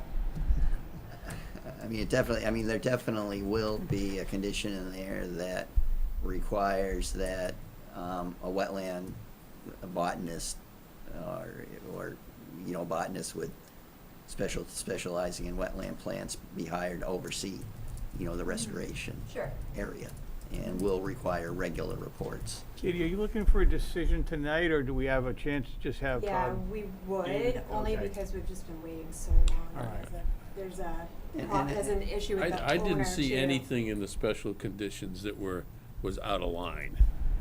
I And- do think, since there are so many, if they're going to be included, that we actually see them in print as part of our approval. Sometimes we don't really see the final order of conditions, we just see the signature page. Oh, I see, yeah, she put them in, I think that's Yeah, what we're yeah, doing today yeah. is, and I mean, I think we discussed the use of cultivars, the fact that We did. everything is a cultivar. We certainly did. Sorry. We all got an education there. Absolutely. Yes. We're all set with our town engineer, that's this. We're all set with E DEP. Yeah. The DEP had comments that were similar to Lori's, so. No, I'm comfortable closing it tonight. And I'll do my best to have a draft ready for the next meeting. I mean, that's 2 weeks. I generally like to take, the 21 days, but I'll do my best. So you want us to close the hearing, and you want us to approve it subject to, or not? No approval, or no approval until we see your special orders? I think the commission can close the hearing tonight. If you are more comfortable waiting until the next meeting to see a draft of the order of conditions, that's okay with me. Explain to me what closing the hearing means. We have not historically done that, whereas everyone else does. Well, you really should. I know, but explain to me what it means. We can't take any more testimony. Correct. That's it. Correct. Okay. You can, but then you can hold off the second vote, approving an order of conditions until you see a draft. Right, so the evidence basically is closed, and then it's Yes. kind of like a jury deliberating. That's right. So we can deliberate, make our decisions. But I know it takes Dave time to do this. I just would like to encourage this process to move along so the applicant get in the ground. Yeah. That's, Yeah. Okay. I move that we close the hearing on 9 Acton Road. Very good. Motion by Dave to close the hearing, seconded by Chris here. Get his hand up really quick. All those in favor? Aye. Aye. Any opposed? None unanimous. Okay, so we closed the hearing. All right, so now we can either vote in order of conditions, kind of somewhat sight unseen of the special conditions, or we can, basically continue to our next meeting for the draft order of conditions to come through. This thing that Dave sent around this afternoon, did everyone get a chance to read it? Because that's gonna be where the special order of conditions come from, as well as maybe some others. So I don't think, if most of you haven't read it, we shouldn't approve it, I don't think. Yeah, I mean, I've only taken 10 minutes of your time tonight. I don't know if we can just read through them again like we just did and just. Very, very few, there aren't any onerous ones that And I'm honestly, aware of. I think my client at this point, we've already extended with the owner of the property twice, and I'm not sure that they're gonna be willing to extend again, so we just need to we need to get to the finish line. So I think it would probably be more important for me just to accept them as they are, and if there's an issue, I'll come back Honestly, and Katie, explain like later. exactly, if there was an issue, you could come back. I can come back. And we haven't signed them anyhow. well, and I haven't seen anything in here Right. that I wouldn't have thought of already. Do we want to change the wording on the one with the 18-inch? The 18-inch, we want to make make that 9 inches, yeah. Yeah. That's. Other than Ready that, to vote on it Standard tonight. straw wattle, I think. yeah, I'm ready to vote on it tonight. I agree, I'm with you too. I think we've kind of put them to the ringer for a while, so. This is I gonna, move that we issue an order of conditions for 9 Acton Road with our standard conditions and the special conditions in the beta letter of 6/27. Except? and with the change that the straw wattles be 9 9 inches inches. rather than 8 inches. 18. 18. And with and Dave, you may have some special conditions Yeah, that you need yeah. to insert. For a project like this, yeah, I definitely have some in mind. okay, good. So we have the motion by Dave then, and we have Second. seconded by Chris. Sorry. He's on fire today. He is, he's like rapid fire. Well, I'm never here, so I might as well be so. I like an honest man. Any discussion before we vote?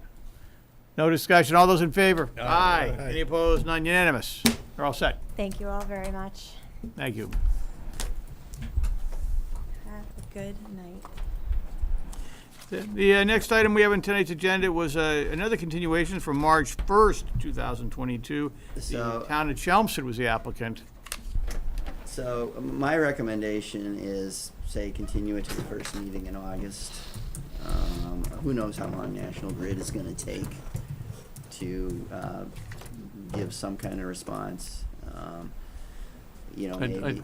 I take it's not a high priority for the town. I don't, just between you and me, I don't think it is. Right. So. We have a date in August yet? What would the date be? Well, let me see, so I think, that's a second and fourth, the second Tuesday in August.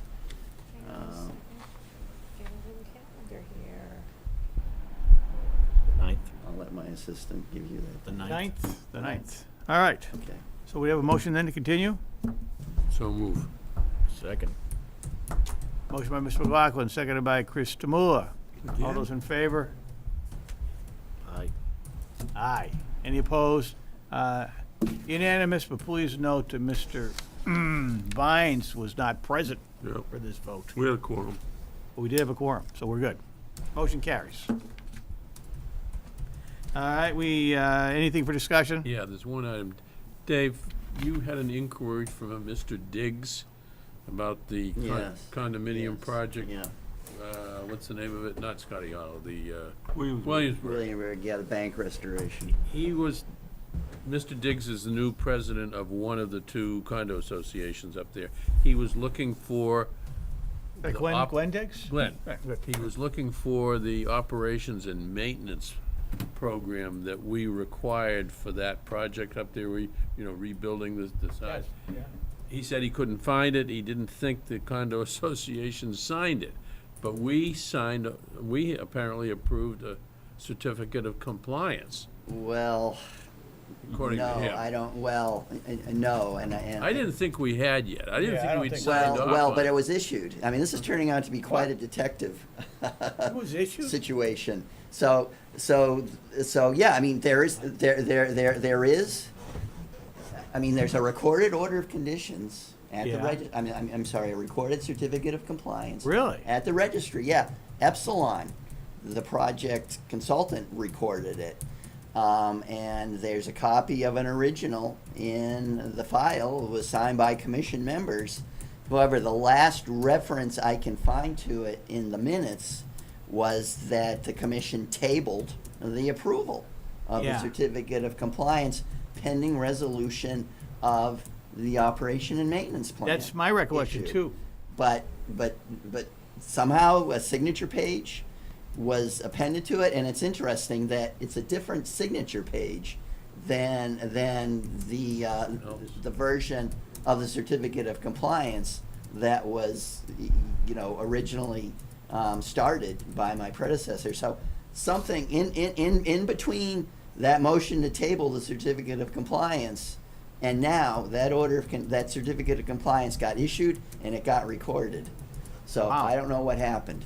Were you able to lay your hands on any of the minutes around that time or not? Yeah, the minutes, the motion to table was February 19th of 2020, which was just before the pandemic. Right. Then the next actual meeting after that, for which there are minutes, is June 23rd. And I've looked at that meeting, nothing about this in those minutes, but How I could guess this stuff be filed? What's that? How could this stuff be filed at the court if? Well, how, does the commission remember signing? Well, it- I don't remember signing. No, I specifically do not remember signing it. Did commission members at some point get a call from my predecessor saying, could you please come in and sign this signature page? Because there's definitely a signed signature page What that's I there. do remember is we did have problems getting an operations and maintenance plan from the condo association. Remember that? Yep. It was. I don't know if it was ever resolved or not, but we did have a big problem getting it. Well, Nobody wanted to step up in the association, or the tenants up there, residents. Epsilon finally, the order of conditions was issued, I think, in 2015 or 2016.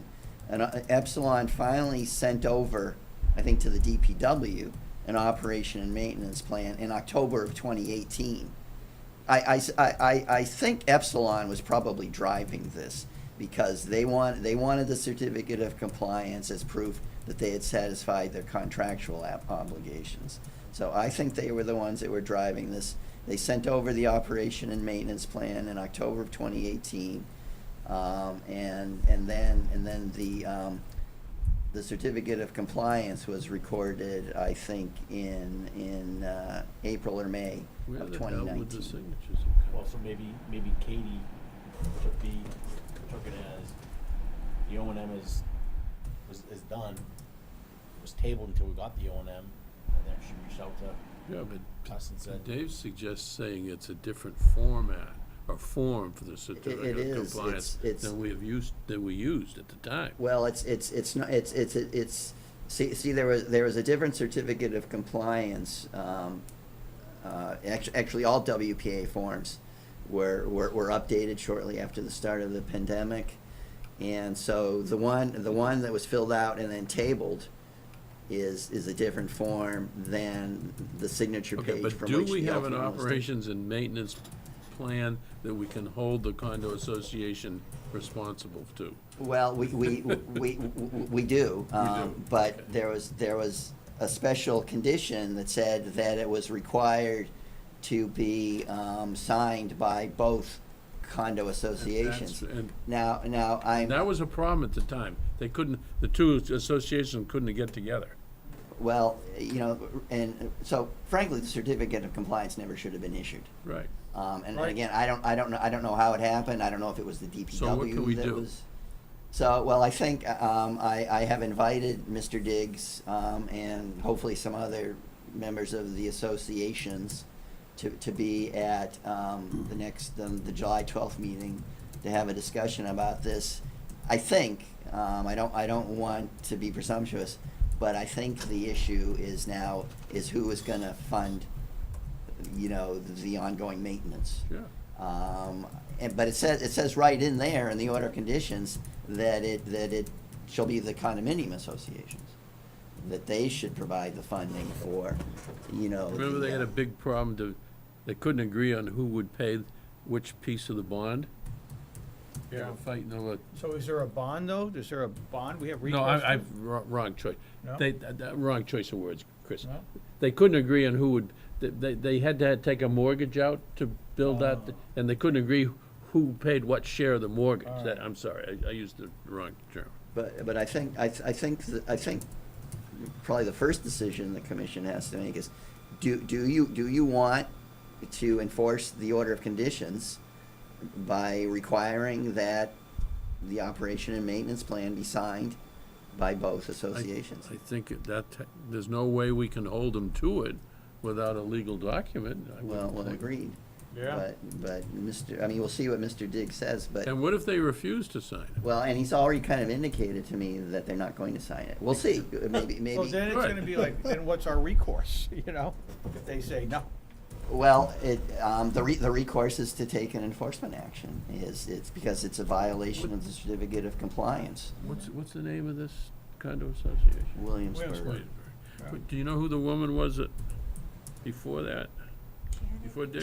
Janet Murphy actually She's was, still there, right? right, and she was the one that actually first contacted me about this, 2 or 3 She months knows ago. what's going on up there, too.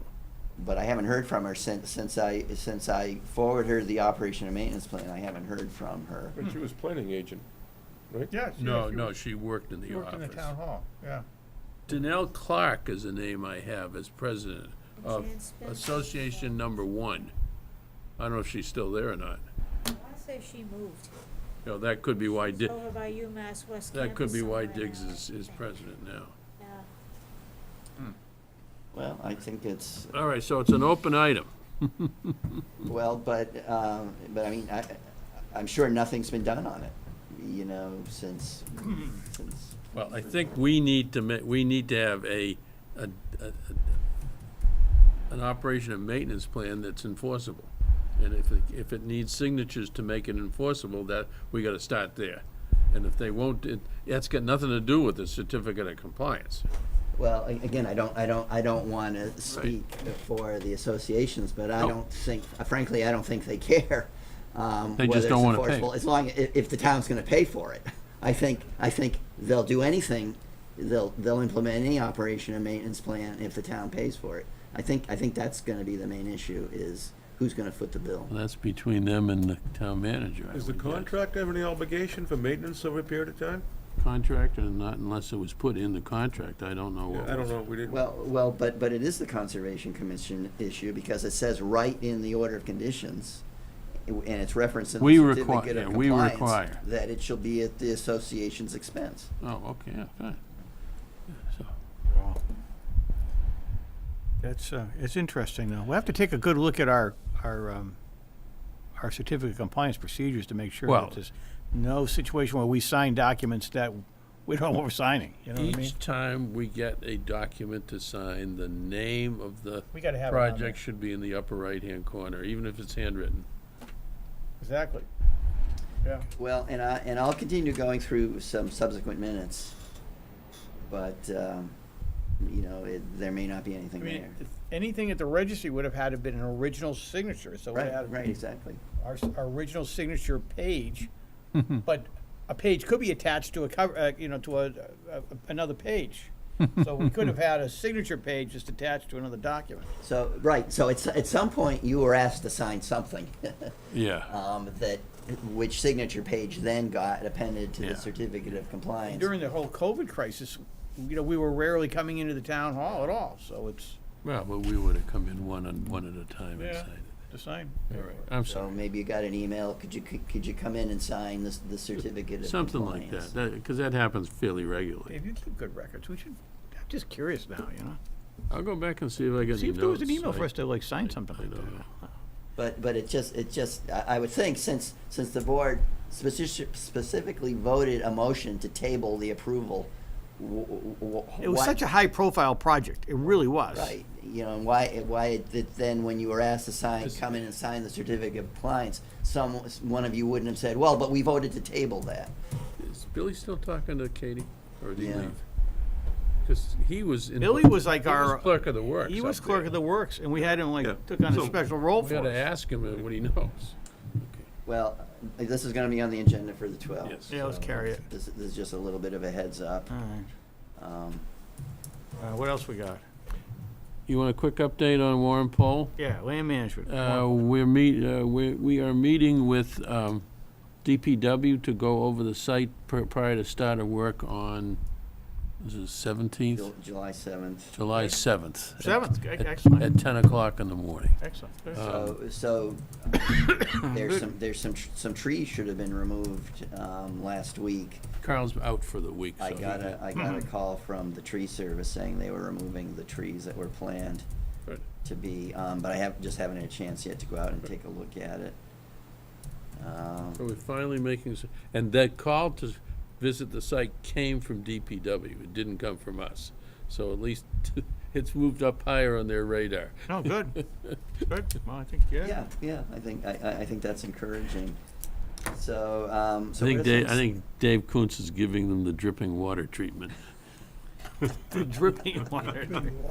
So where do things stand with the CR, Dave? I think we're waiting for We- the land trust attorney to get us. We had the meeting with the land trust, Becky Warren and Dale Williams. Williams, and their attorney turned out to be very good, I thought. Yeah, I agree. Both parties came to agreement on the language. Their attorney needs to turn the document so we can see it. Good. Then the open items would be, for us, there are a couple of exhibits that need to be completed that may be somewhat time. One is the easement language for the two easements. The Yep. other open item is the inventory of the site, which has been subcontracted but not finished.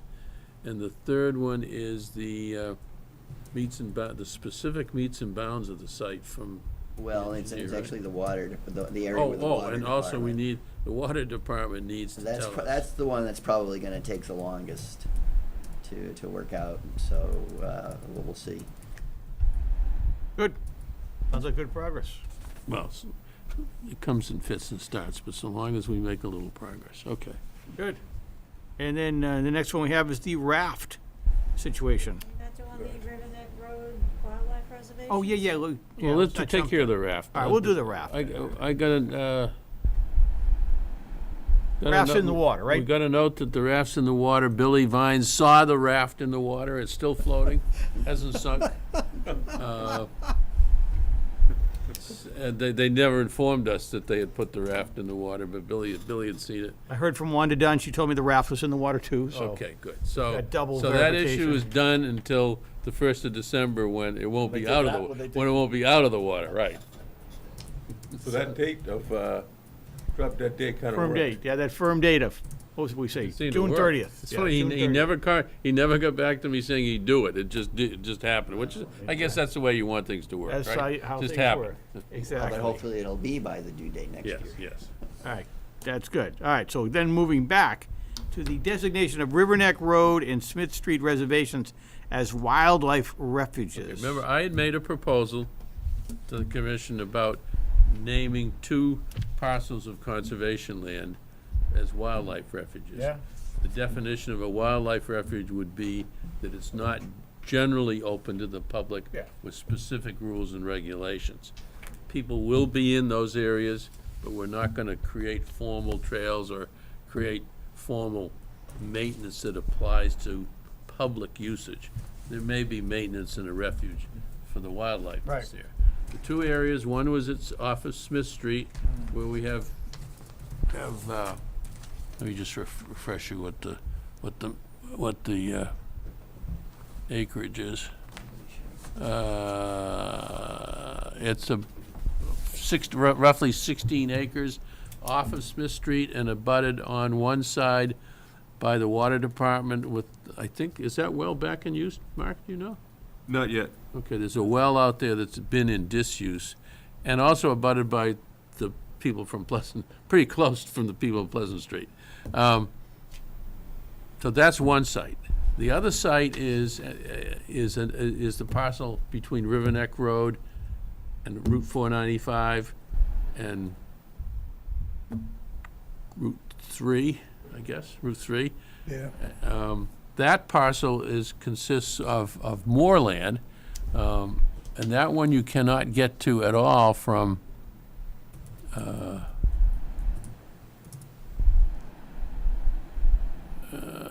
that's, how many more acres was that?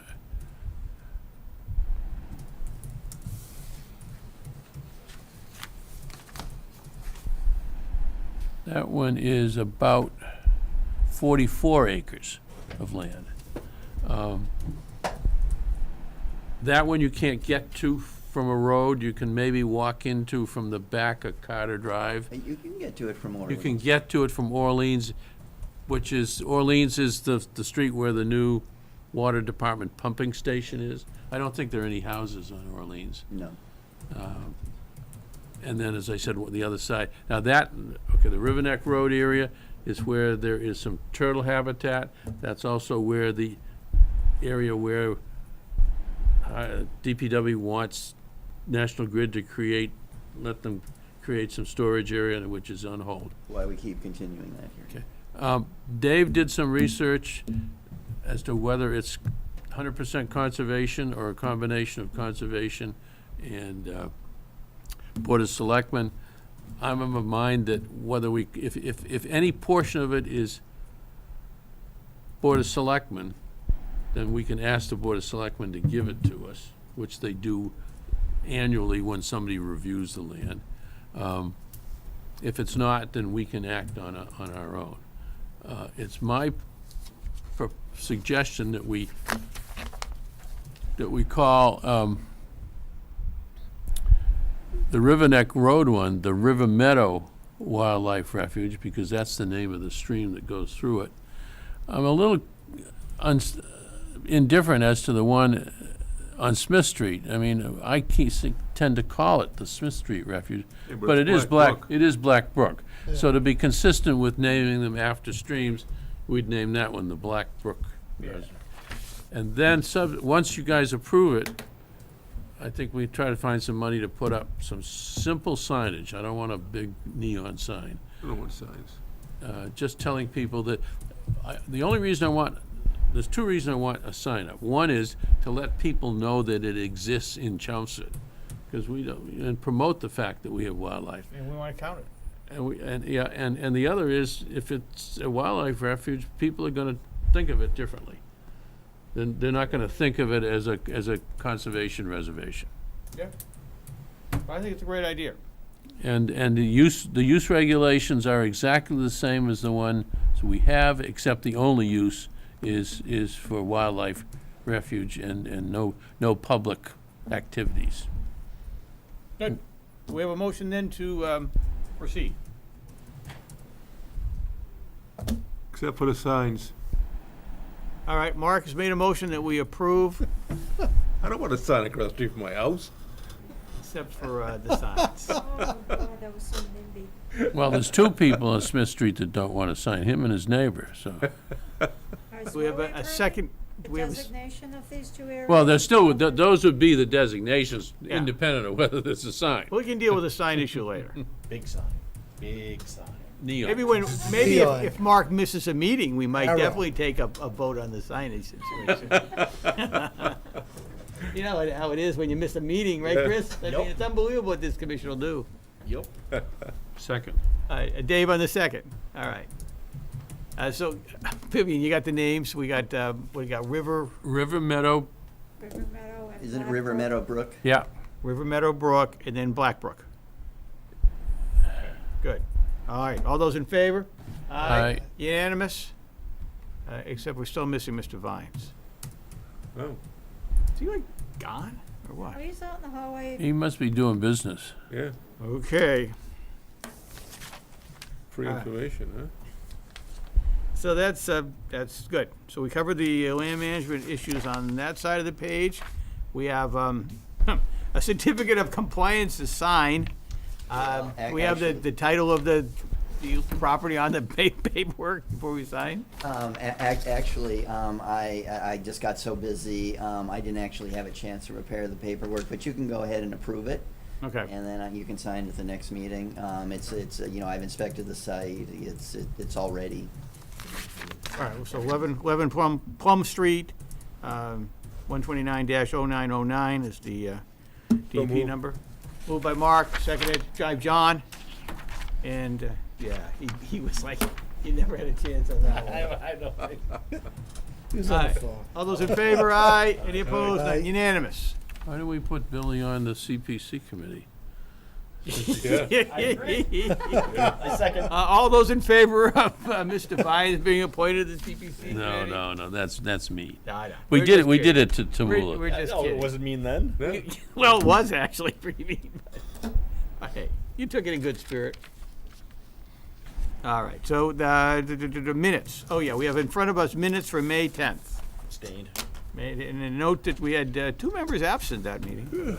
Oh, geez, it was Tamula again. Oh, and They're fine by me. All right, so let's just take a quick look here. Uh-huh. So I have just one correction.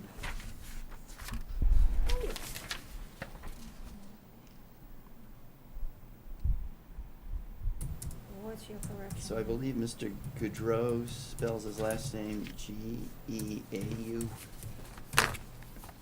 That is, yeah, I've never spelled it that way in all the years. Get I've the names been on doing it. it. So I was pretty shocked to see it that way, but I didn't notice it. Well, that's, you mean you were shocked to see that's how you spelled it, or that's how he spelled it? I was Yes. surprised to see it different on the agenda. Oh, well, that's my understanding, that that's how he, but let me go What's back and his double right- check that. All right, yeah, If- whatever his real right. When you were real gone, name. congratulations. If it's what I think it is, I can make a change. Chairman? Yes. No, you're on CPC. CPC was unanimous. You know, leave for 2 minutes. 2 minutes, I thought you were on a date with him. No, I had to ask her. No, I was talking to her about, Still on, are we Dave. still on TV? Yes, Wait, the yes, we cameras are, are we're still- still on TV. Cameras is still rolling, and our ratings are still up there. Thought they might go up. They might go up. R-rated.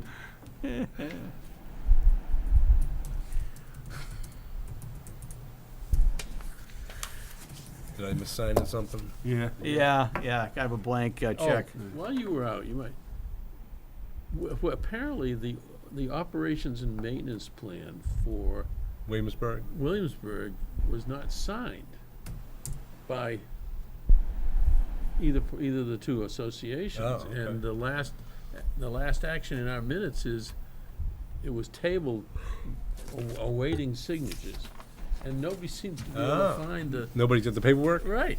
But then somehow, What's your a memory? certificate of compliance Showed was up. signed by the commission and recorded at the registry of deeds for the whole project. And none of us remember ever being asked to sign a That's happened before. COC. And it's all kind of during the, like, pandemic. That's why we have timeframe. to, anything you sign should have a little title on Anything it, we what s- it is. So David, anything we sign, we should gotta at least have like the property What it address is. on top, so we know what we're There's signing. no blank ones, because Well, Well, the he puts the DEP file, he puts the DEP file number on He was it, but I don't know what that is. he was good for that. That's true, we're not gonna know what that is. Well, those two, one is the Tonight. 9 Acton Road, which you approved tonight. And then the other two are the Freeman Lake order of conditions. I wanted 2 original, so I can give one original to You're gonna stop at the Billy's. DPW. Are we doing a motion on the minutes, or did I Nope. miss it? We're studying them still, we're Oh, studying okay, them still. cool. All right, we need a motion now for approving the May 10th minutes. So moved. As- Moved by as Dave. am- As amended, because there might Second. be a typo in there. Goudreau, is right? Yeah. Goudreau, Some- as amended. Goudreau. I'll take care of that. And, do we have a second on it? John, on the second. All those in favor, aye. Any opposed? None, one abstention, Mr. Tamula. For, motion carries. All right, so that's, wraps that up. And we have now just a motion to adjourn. I'd like to give just a quick update on something. Up, before we adjourn, quick update. So, the commission recalls that, 3 months ago, or so, you tasked me with, tracking operation and maintenance plans. Well, Guess which one's missing? well, that's why, although. That was a good idea to do that. That came up completely separately, so, the DPW hired 2 interns, this summer, and that's one of the things they're working on. Good. And job. they're actually making really good progress. They, well, in terms of at least tracking down the ones that need to be tracked. So they prepared spreadsheets of all Nice. all of the filings that required compliance with the stormwater standards. They actually then attempted to contact the responsible parties to let them know that, you know, the operation and maintenance logs need to be submitted to the Conservation Commission. So far, only 2 I would say probably a third of them said, "Oh, don't worry, we haven't been doing it, but we'll start doing it." Well, that's good. So we'll see how that goes. Actually got calls from a couple of applicants about it, and turns out there's actually quite a bit that they need to do that they were not aware of, but that's probably going to be pretty typical. I've heard third hand through the interns that another applicant is concerned. But I mean, it's slow, but we are making progress on that. It probably is, it is ultimately going to, you know, be on me to have to Dave, once pester these. once we've done that, do you have a sense yet about how much extra work that's gonna be to review them by the agent? Because it's not being done, so it is gonna be extra work. I have no idea. Well, I think most of the work, the overwhelming majority of the work is gonna be getting the Yeah. responsible party to do it, but in theory, it should be just Checking off the. what's just done. looking, they Yeah. just submit a maintenance right. log, which is a spreadsheet, You're right. you know, date of inspection, such and such, you know, maintenance performed, you know, and any other issues. So so that in theory is pretty easy, unless there is some issue that comes up. So that, I'm really not concerned about actually reviewing the logs, I'm more concerned about actually getting people to do it. But, Good. Yeah, one of the interns actually reached out to my firm oh, really? on the gas station, Acton Road, Okay, the Hart Pond. That one. okay. Yeah, so I reached. And I Tamula said, what operations and maintenance report? I responded back with my Great. client's info, Great. Okay. but I don't know if they reached out to the client. I'll check their spreadsheet, about, you know, what the status of that is. That was a month ago, maybe. Okay. Well, maybe it was one of the ones that said, "Oh, don't worry, we'll start doing it." So again, it remains to be seen whether that will actually happen. That's a good way to get rid of somebody, right? The ones I've heard from so far are Triangle Motors, and that one's a little bit complicated because some of the stuff they were originally supposed to do in the order of conditions, the state ended up doing as part of that. All that work on the intersection, so that's actually going to be on an agenda for an upcoming meeting where we're going to have some of the state people there, DPW there, so that everyone understands, who has what responsibility. The other one I heard from was Lockheed. And again, he's being very cooperative and working with me on that one. Good, great. I'm glad you're our agent. Every little bit helps. Good. Excellent. Good. Anything else before we adjourn? That's all I have. Good. Great. Well, we're Move we adjourn. motion by Dave to adjourn. John on the second. All those in favor? Aye. Unanimous. Good evening, everyone.